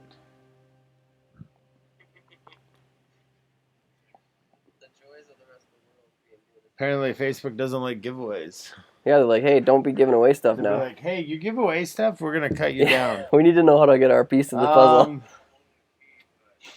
Yeah, if you're just joining us, we are interrupted, video interrupted. This stream is the fastest it's ever been. We're hardwired in. We're not even on Wi-Fi. And why this dropped, we can't even tell you. So, anyways, who cares? That's technology. And that's Facebook Live lately because the whole world is sitting at home going live. And we were the originals. Yeah, just remember who started this. Come on. Yeah. You were not on your camera. You were on the fly. Yeah, that's all right. Oh, there's a good chance to toss the ribs on the bobby. Ooh, yes. It's good. We had to give you guys a pee break. Yeah, you're welcome. This was planned. We know that you guys don't like just to leave and miss something, and especially what a cliffhanger. Yeah, tell me about it, right? We're just giving Jim a chance to win the T-shirt. Yeah. Jim won't fit in the T-shirt. No? But I'm just going to double check things here while we can. No problem. Wait for people to come back. If you left off with us, we were about to give away a T-shirt. We were actually giving away a T-shirt. Did you already pick somebody? No. Oh, well, they didn't. It's funny because you could read all their messages. And as I was like, how many beer am I holding in my hand? How many beers? Well, guys, if you're just hopping into the feed now, we will have popped up again, so you might just be joining us for the first time this evening. I'm Tim Hepworth. This is Dana Lattery. We're here with Fly Fishing Board Outfitters. We're doing another episode of Thursday Night Live, episode 20. We're tying up a couple flies tonight. We're currently on our second fly, and we will kind of keep going forward from there. But if you don't know much about what we do, We do a live event every Thursday where we show you some techniques on tying flies. Normally we're in a brewery doing it with about 30 other individuals. We provide the material for them there. Things have been different since we've been kind of in isolation. We're calling this our Visolation month, which is just kind of, it was a month and now it's isn't the right the wrong term. But let's call it quarantine Visolation. So we're still rolling. We got another 4 weeks at least of episodes we're going to do. And yeah, so what we're doing currently though is we're putting those 30 bags at a brewery in Calgary. I'm putting 5 in Red Deer this week, which we're going to continue doing. West River Fly Shop. And yeah, you can pick up a bag, grab some beer. Actually, hand me that bag. Throw it to me. Oh yeah, Time, oh yeah, you got to be proud of this. Last time we did this 18-foot toss across the room. Yeah, except this will hurt a lot less than a beer. Oh, I failed entirely. Hey, can anyone let Tim borrow their forearm? Yeah. What? Come on now. It's a forearm. Okay, so write in the comments where you're from. If you're just tuning in, that's cool too. But let's talk about these bags. So we got some new bags. So what we're trying to do as we grow and we continue to add and change and evolve is these bags are pretty cool. They're a step up from the other plastic Ziploc bags. So why we've kind of gone to something like this is you guys have the ability to keep these bags. It's resealable here, and keep it for beads, for hooks, for marabou, for dubbing. Really handy bags, and they're pretty durable too. And so yeah, we just thought what a great way to give you guys something that you can use, and it's a little more sustainable than the other bags. So yeah, if you like the new bags, ooh, that's good. Good toss. Let us know what you think of that. So that's kind of what we did with the bags. And so Christopher Ray is from Red Deer. Thomas from Graham, Texas. Ooh. Scott dropped the lipstick. What? I think he said you did. Ben's only got 15 beer left, so make this quick. Oh, sorry, buddy. How quick can you drink 15 beer? Yes. So we're going to play a game. Why don't you grab that shirt? We've been trying to give away this awesome shirt from BFE Fly Co. We gave one away already, but then everything kind of crashed when we tried to give this one away. So we're going to try again. Same game or different game? No, we're a different game because they had way too... Well, maybe while we were down, I drank some of those beers. That's true. Some good point. New number. So if you just give me 1 second, Tim, you can... Why don't you tell a story? I'll tell a story. Okay. Story time with Wake your Tim. kids up. Yeah, wake your kids up, guys. This is going to be good. Yeah. I'm not good at storytelling. Let's talk about green drakes. Green drakes? Yeah, your we're talking best about green drake hatch you've ever seen. The funny thing about green drakes, it seems for us, in our southern Alberta mountain streams, is the best time to get green drakes are the worst time to be fishing. And what that means is it's normally in a hailstorm, heavy rain. It's awful. Your clients are thinking, hey, let's get out of here. Let's go home. Weather's awful. But if you get the chance to see a big cloud come over that mountain, just hunker down, because when that weather hits, for whatever reason, I don't know if it's change in pressures, but these bugs just come off and go crazy. I had a first time fly fisher 3 years ago now, and she just wanted to go out for the experience. She could have cared less about the fish. The weather was super nice. Day, Barb. Oh, Barb, yeah. It was awesome. You know, like, we got on the water, had a good morning. She had caught a couple fish. We got her into some fish, taught her to do some casting, and she was happy as could be. But then the weather rolled in, and she was like, well, maybe we should go. And I was like, let's just hang on for just a bit. Got her a raincoat on. We're like, no, let's tough this out. Dana was on the water the same day, right out there with us. And yeah, when that weather hit, the hail came, and so did the bugs. And what an awesome day. It didn't matter what you chucked out there that had a little bit of green on it. There were so many fish rising. It just looked like a hot tub out there. Yeah, it's great. Best green drake catch for me was probably that day. Lots of good green drake catches. I think your best one was also in similar weather. I was also out there that day with Dennis you and were Darren. well, that was Dennis and Darren. That's right. They had Oh, they had a great the day greatest too. 4 days ever on the Bow River, and on their 5th day, I was like, guys, we gotta go to the mountains. And it snowed that morning on the way Yep. out there. It was a and crazy we winter couldn't day. catch a fish to save our lives. And then the hailstorm came in and lightning, and it was just like, it's pretty cool. So a little tip that I have about a green drake hatch, and take it for what it is. It's just from being in a few, luckily. This big Chernobyl here is pretty awesome. When a green drake hatch starts, okay, so fish big, fish something super floaty. Is that a word? Is that my word? Floatable. Floatable.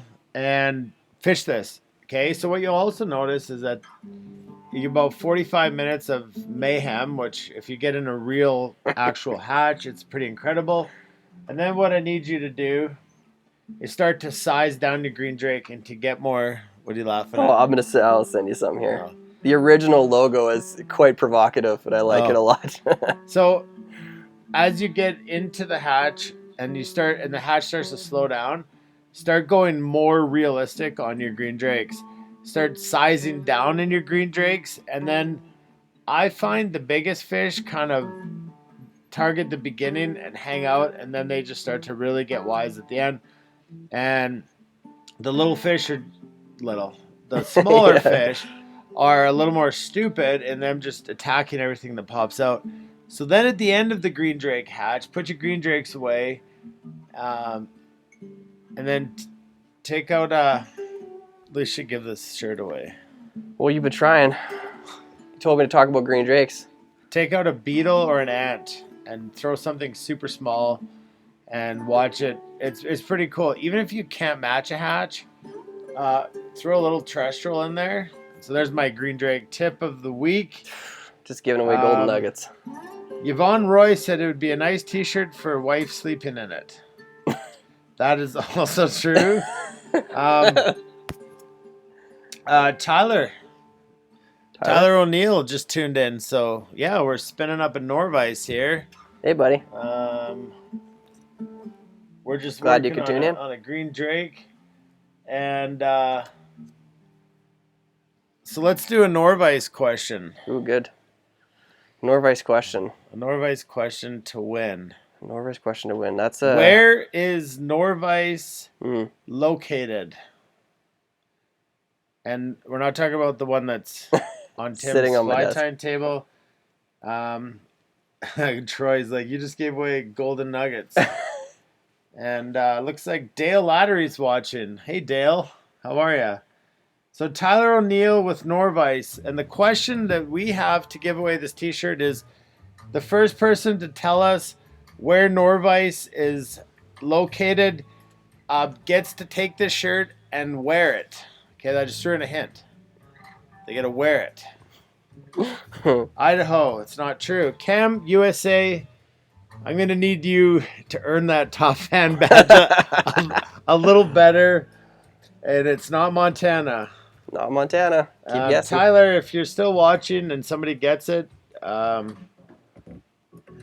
just give a shout out. So, Switzerland, no, that's not true. They're Delaware. John wins, but John, you're not an extra large. Air drive. What is? John is the first. John, do you really want the shirt? It's an extra large. I think you're probably like a medium. Air drive.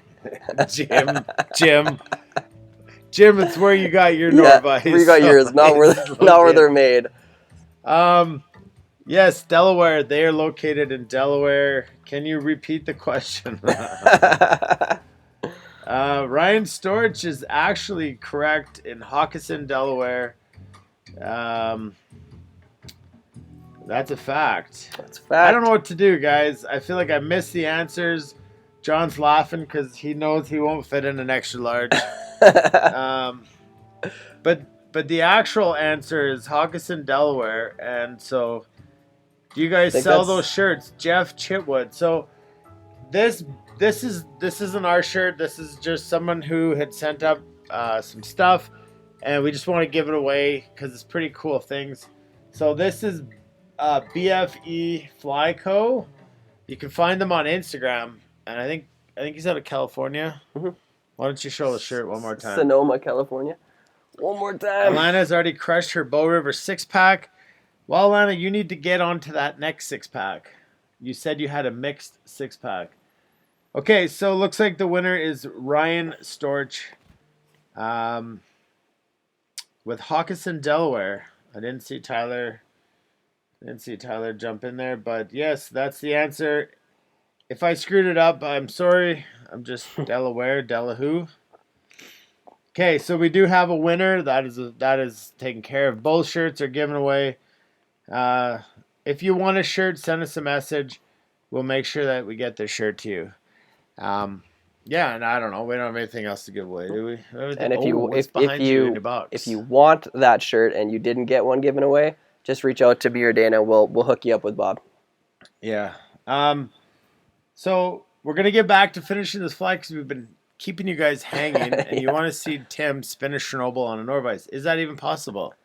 Well, I did. Well, yes, it is. No, you cheated. I didn't cheat, but I could. Okay, so let's kind of talk about something that we got coming up here. Whew, good conversation piece. Yeah. So this fly box we've been slowly filling over the past couple months, and we'll probably have close to 200 to 300 flies in there. The fly box, we got it at West River Fly Shop in Red Deer, Alberta, and that thing's going to be full of flies, and we have a little treat for you guys soon. You're pretty cool. Yeah, so if that would interest you in getting that fly box full of flies, from mice patterns to hoppers to stoneflies to Chernobyls to nymphs to dry flies. The flies that we tied tonight, we'll shove them in there and we'll just keep filling up that box. And then what we're going to do on our last episode, who knows when that even is. Yeah, whenever that ends up being. That is a fly trunk. So yeah, we're gonna do something so that you guys have a chance to win. It's probably around $1,200 Canadian will be the full value of that fly trunk, as somebody says. So yeah, we're just trying to figure out the logistics and the legalities of things moving forward with helping you guys to win that. So something we got going, but cheers. Cheers. Cheers, friends. If you're still drinking your Riverfest, I will let Tim. I've been on the edge of your seats for the last 20 minutes waiting for this fly to finish. So let's finish it off. We're almost there. Okay, so where we left off.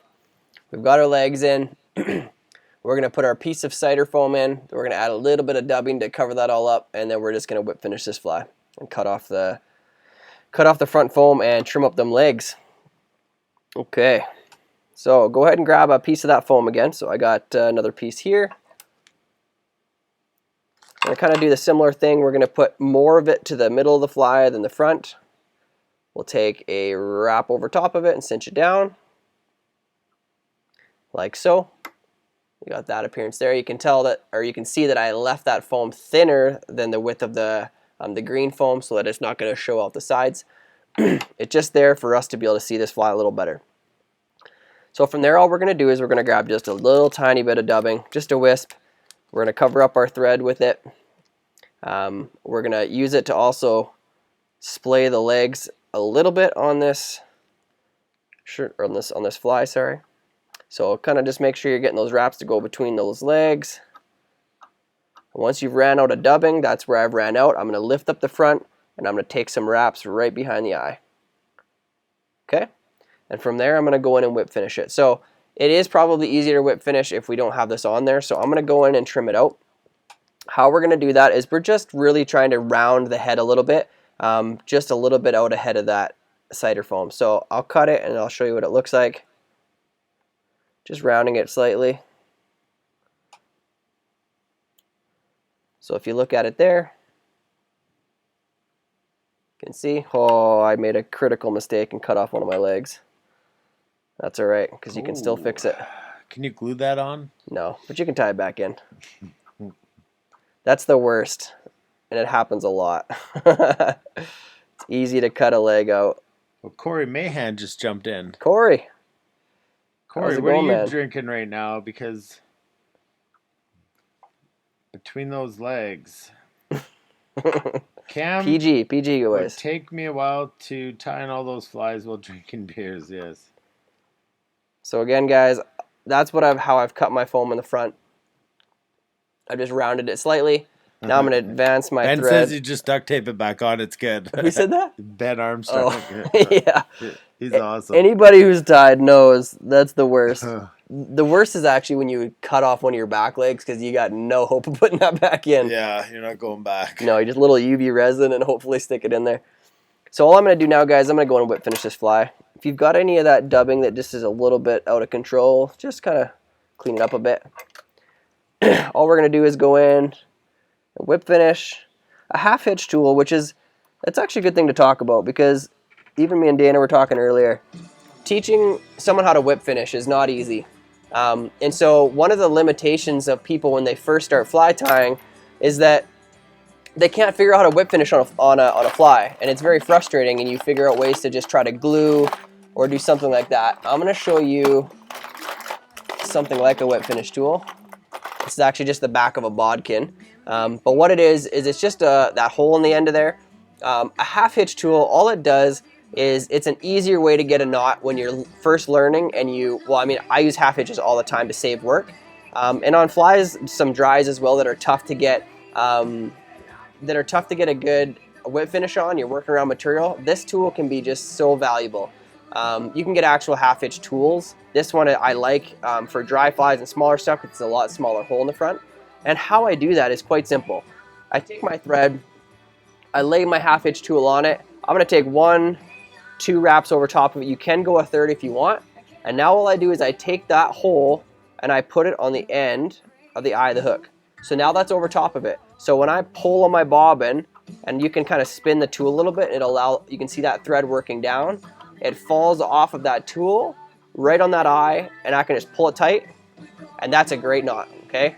Yes, you should still touch it with head cement, but I'll show you again. I'll do 1, 2, 3 this time. Put it on the eye, spin, push with your finger, comes down. It's a clean knot. It's great. Really great knot, especially when you're learning, and it's a lot easier than doing a whip finish. I encourage you to work on the whip finish because it also is vital and can save you when you don't have resin around.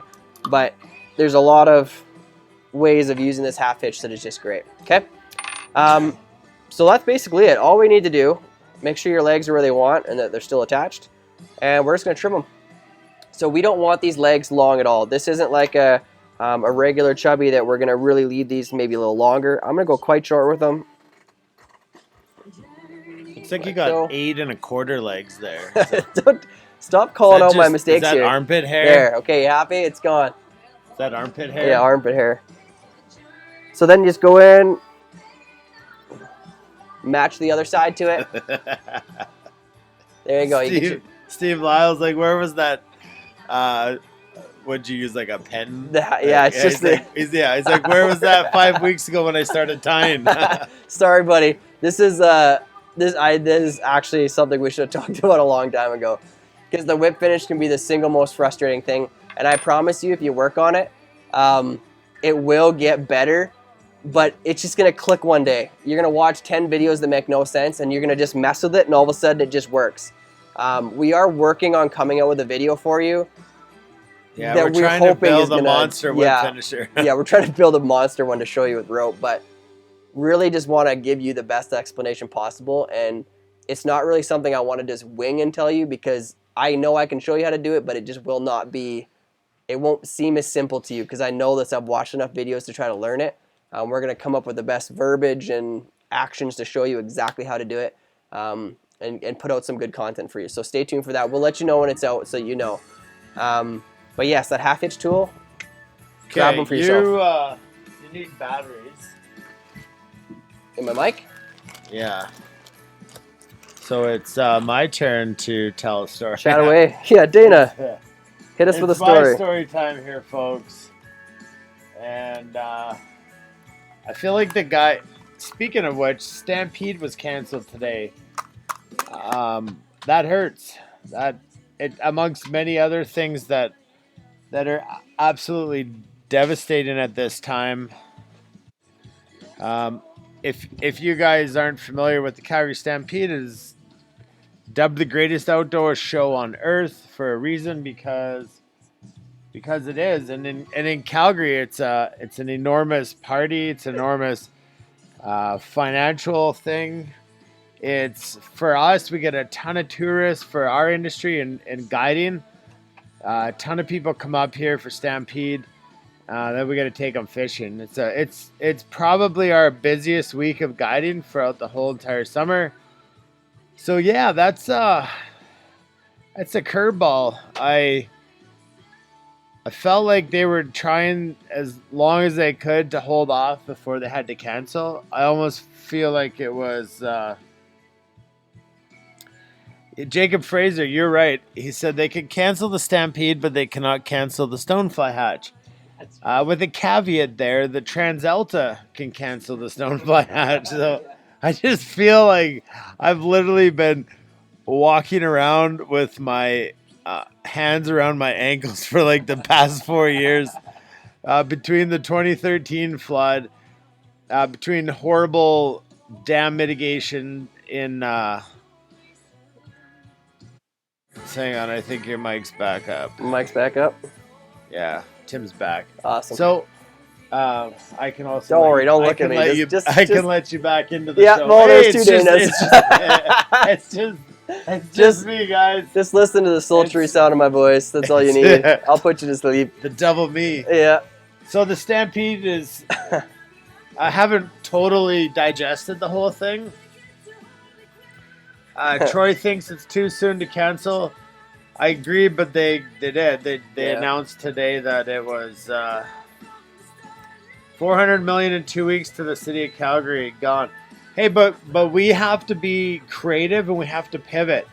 So maybe that opens up a lot of other options for oil companies, and it also might take a lot of stress off of oil companies who don't quite have the money that gets spent in the Stampede is out of control. So there's always a light at the end of the tunnel.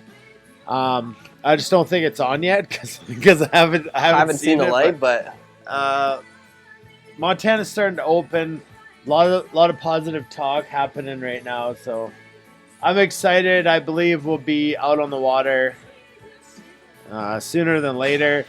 We've started our guide school for the spring. We've been doing Zoom calls with the entire group, all 13 of us in there, and it's been awesome. So we've had to pivot that way. But I really do miss the human connection a lot.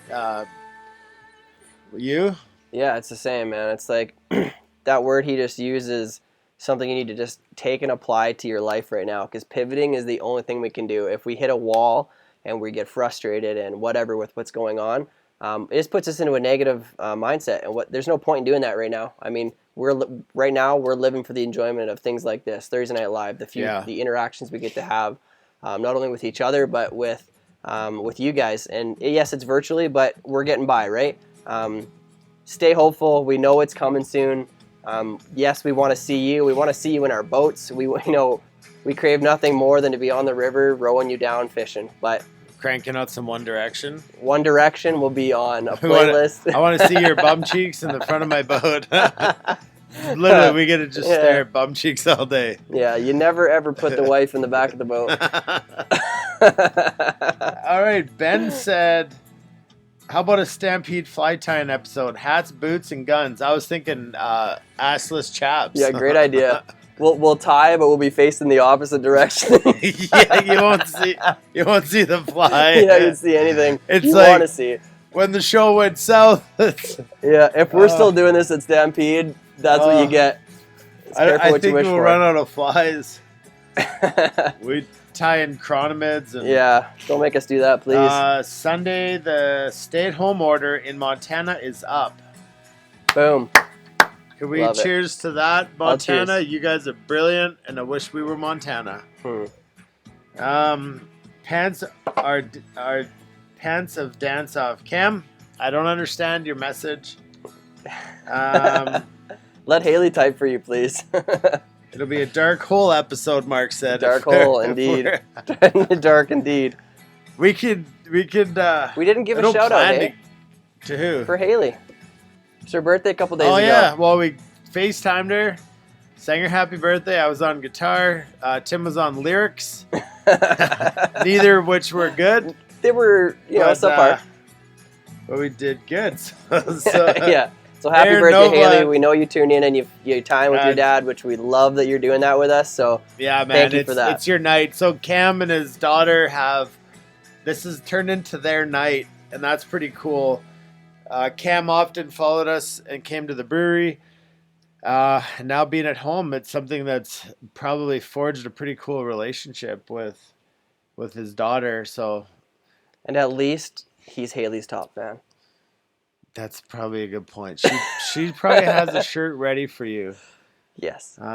Speaking of which, Stephen Lyle, you know somebody who could get Cam a top fan shirt. He's probably a small or a medium. We have to figure that out because that would be freaking awesome. Yeah, so also Monday morning, we were supposed to be headed to Montana. We had a trip planned with Wolf Creek Anglers, and Hal just mentioned that right now. And we were 12 of us were heading down there for a whole week. Guide school was supposed to end on this Sunday. Yeah, it's crazy. I just forgot about that. I know. I did forget too. I knew it was at the end of the month, but sad. Mark Jones, appreciate you tuning in. We are hanging in. I awkwardly live for these Thursdays to feel somehow this connection with people. Mm-hmm. And I do crave and miss. I love people. I love being around people. And but yeah, we're getting through. Our spirits are high. What's it been? Today 6 weeks ago was when the NBA postponed. Gosh, that's like. That's what I mean. We said it was a Visolation month, and now it's a Visolation 6 weeks, and it'll be a Visolation 3 months. We got another 4 weeks. And I mean, the river sucks right now. It's chocolate and blown, so it's like it's kind of bittersweet. But I feel like if you look back to that 6 weeks ago and you look to now, like spirits weren't high back then, near as much as they are now. I think we're in a better place mentally, and we're ready to forge forward and do what we need to get to where we want to be. So we're come a long ways in 6 weeks. Just trying to check. So Jim James Crawford says that our viewership will go down with the assless chaps. What do you guys think? Do you think viewership will go up or down? We'll take a vote. I think Jim wants a private showing. Yeah. Do you want to? We won't show you the curtains that we're in right now. Yeah. I'll show you how to spin a Norvice. Yeah. Nolan said that would be a great spot for some dubbing. It already is. Alana, these Thursdays are so fun. Thanks for continuing this. Excellent. Yeah, we appreciate your sense of humor. Mm-hmm. I think you got to come join us at a couple back in the day when people gathered. Back in the day, you remember that? We got to hang out. So we appreciate you tuning in, and everybody who goes down to the brewery and buys beer off of them. We appreciate that because it helps keep those doors open, and we all need beer, but we're all going to need those people when this all opens up again. So it's important that we get to support those people. Mm-hmm. Keep strong. Hoping to do a guided trip with you in a couple months, Scott. We'd love to have you. Tim was joking about looking at bums in the front of his boat, so please don't feel like you have to be awkward up there. You can ride in the back if that makes you feel more comfortable. If that makes you feel comfortable. Love to see you out, buddy. But we appreciate it. We appreciate you tuning in and supporting, sharing our posts. There we go again. Yep, it's the Tim and Dana show. So, Give me a second.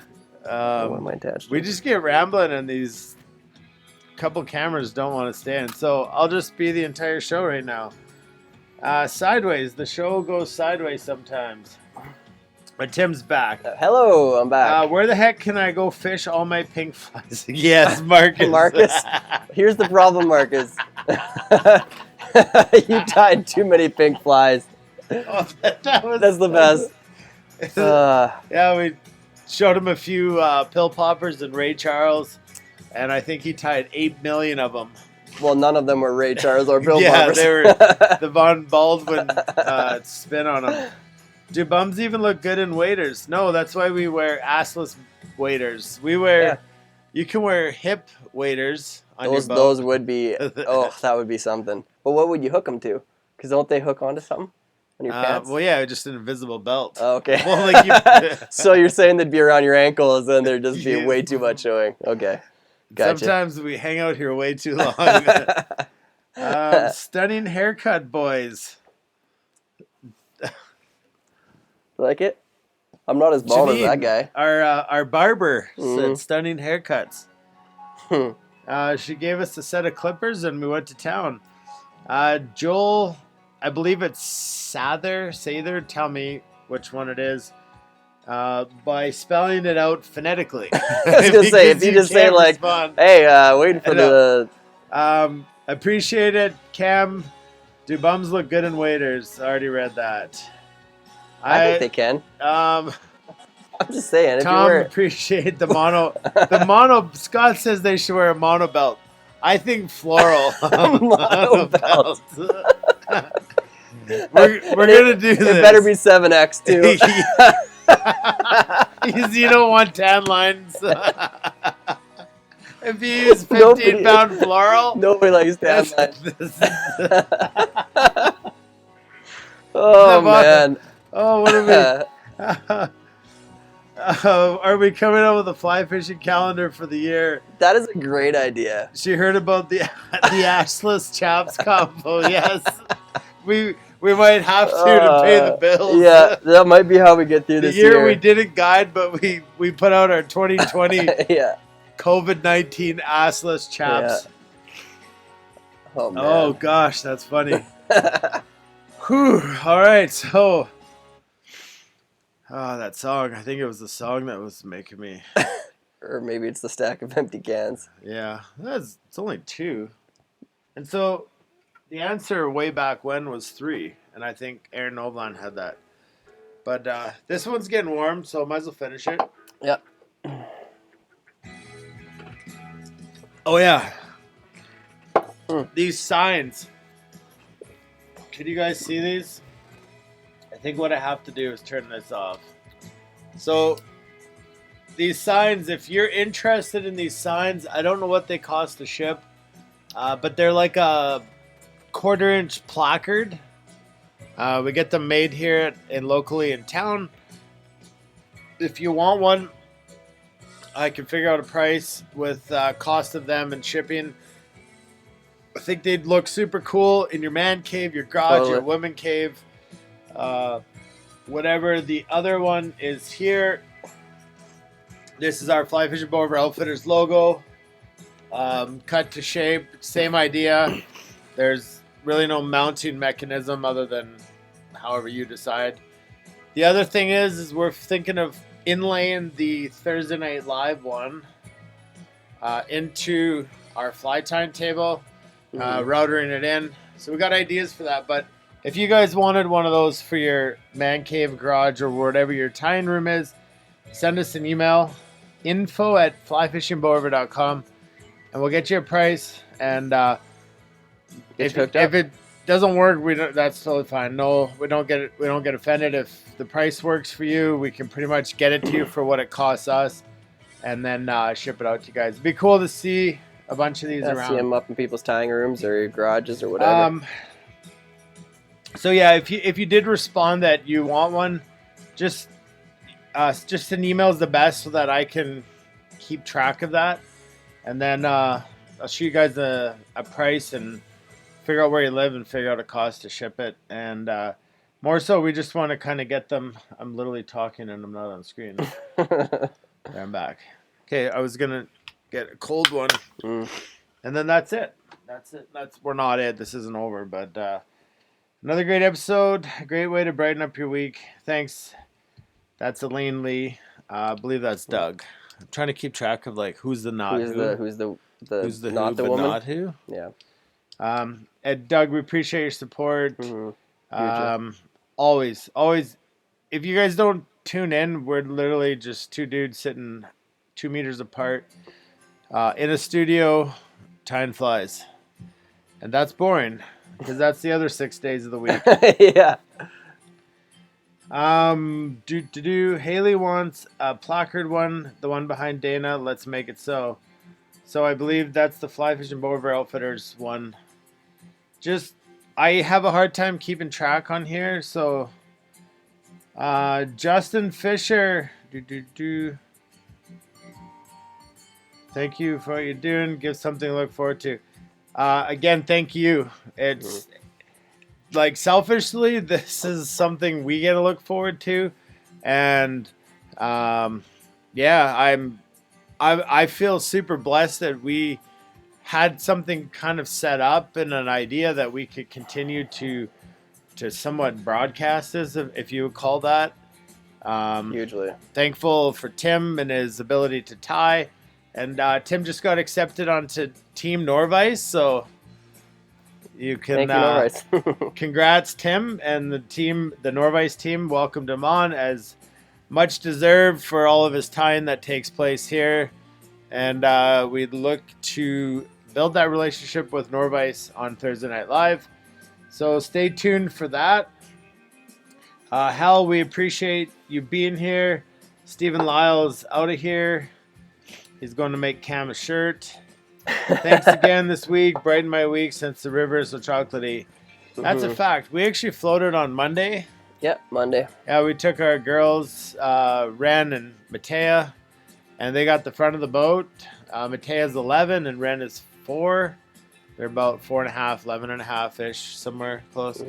But yeah, they felt like rock stars. They got the front of the boat. They got the full-on client service.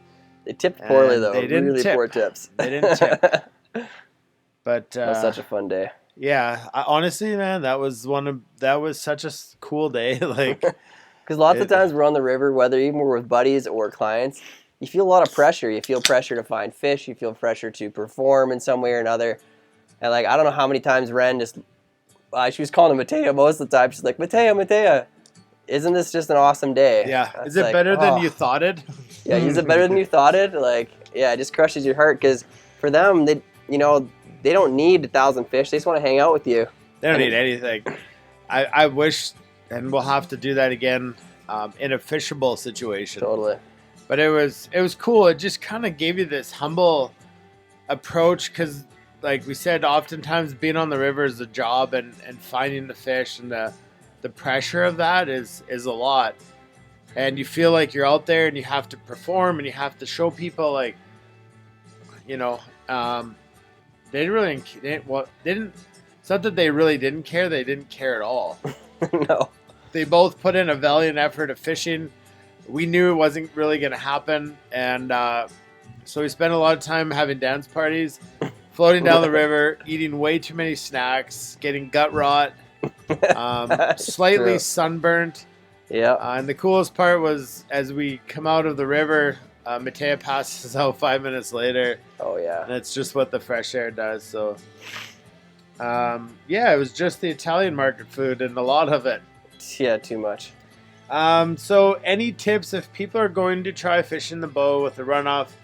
A friend is bugging me to go out. So you can catch fish right now. This is kind of the ground melt runoff. The snowpack runoff will hit us in June sometime. But leeches, worms, just think of where the water's coming from, and it's all the city streets. Think of what happens when it rains and you go outside and you see all the worms pop out of people's yards. That's all kind of getting flushed into the bow, so it's a big food source right now. Mm-hmm. Yes. Roman Quintana says, "Can you see how much it would be to send a 6-pack with a sign?" I will definitely look into that. Mm-hmm. I don't know what sending beer over the border is, but I will definitely look into that. So fishing the cold, so it's not that the water is so much that it's dirty, it's really cold because it's freshly melted water. What was it, 43? 42, 43, yeah. 42, 43, like that's really cold. So fish are going to move to the sides, to the cuts, so you're going to fish tight to the banks, and that's just because it's less flow there. So look for them there. Like the fly we tied tonight, the Jimmy leg, whatever. Basically a Pat's rubber legs or Jimmy legs. Fish that. Nympha worm, nympha leech. I mean, it's kind of a good luck. Yeah, I mean, it could happen, or, I mean, we catch, I mean, while you were thinking guys a couple years ago, big fish browns. were caught. A good time to catch big browns right now. There's just not going to be 30 fish days for the most part. John would take a 6-pack or 4 of them. Well, John, when you come back this summer with your dad, like you're going to, we'll help you out there. Hook you up. I don't know what it is to ship beer, so maybe we can. I don't know. Maybe, I mean, you can drive beer across the border. We'll be in the beer shipping business. Yeah, smugglers. Can't do much worse than I usually do on the bow. The bow is a fickle beast.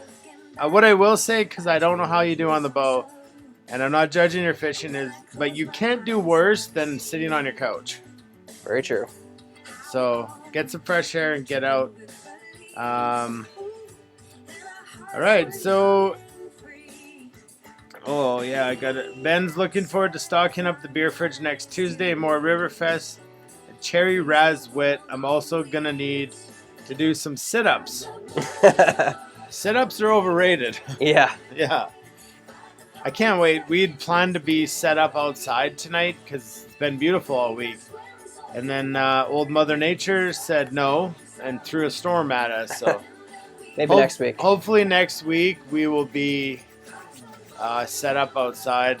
Smell of campfire and s'mores and all the good stuff. So unfortunately, we lost our feed halfway through this week. It's 2 weeks in a row it's done that to us. Yeah, and we're hardwired in. We're no kids are playing games tonight. Yeah. It's not an us problem. It seems to be a Facebook problem, Yeah. but thankfully it came back up. So if you're just tuning in, we just tied up why don't you throw the flies in there? So there's number 1 fly. It's basically a green drake Chernobyl is all it is. And the other fly that we tied up tonight was essentially a Pat's rubber legs, a girdle bug, or a Jimmy, but it's got a slight variation which we call the Tim's Jimmy leg. And the variation is a smaller chenille at the back. Just gives it a little different body shape. Rick asks, what are sit-ups? I think it's when you drink too many beers and fall down, you're going to have to eventually sit up. Something like that. All right, Marcus is heading back to the shop. If you haven't checked out Bon Baldwin Fly Fishing, check it out on Facebook. He's got all his tables up there, and he's working on a dandy. But Marcus, I challenge you to put that scroll saw away and try carving that stuff with your skill saw. Yeah. I mean, if you were good, you would. James William Crawford needs to work on the auto spool. Well, we can do a private Norvise lesson. Mm-hmm. Well, I mean, I say Tim. And he can show you how to take care of that. Mark, hit the hay. We appreciate you. Troy, later, bros. West River Fly Shop. Thanks for always helping us out with materials. Hooks, materials, dubbing, foam, thread, all the good stuff comes to us from West River Fly Shop. Troy, it's past your bedtime. Go to bed. Get to bed. It's almost my bedtime. It I is. don't have a bedtime. It's What else? quarantine. All right. What size range would you tie the green drake in? So that's on a 10 hook. Probably to I would 14. try 10 to 16. And honestly, I would probably fish the 10 most often. Leech pattern worked well last weekend on the bow. Thanks. Yep. Cheers, boys. Aaron Noland. He's out. John's out. Appreciate it. Thanks, John. I think we're out too because I'm rambling. Time to drive home. I was born rambling, man. Okay. It's been another awesome week, guys. Thanks for coming out, tuning in. That has been a fact. And I'm now doing a double show. Trying to do Single all this show. on my own. Again, if you want one of these signs, this or Thursday Night Live, send me an email, info@flyfishingbover.com. And if you don't want one of the signs, that's fine too. If you just want to send me an email, info@flyfishingbover.com. You can do that too. So we'll be back next Thursday, 7 o'clock p.m. Mountain Standard Time. Same time, same place. And can't tell you what we're tying until we know. Until we know when first stuff comes in. Appreciate you guys. We will chat. This is me, Grace. See you later.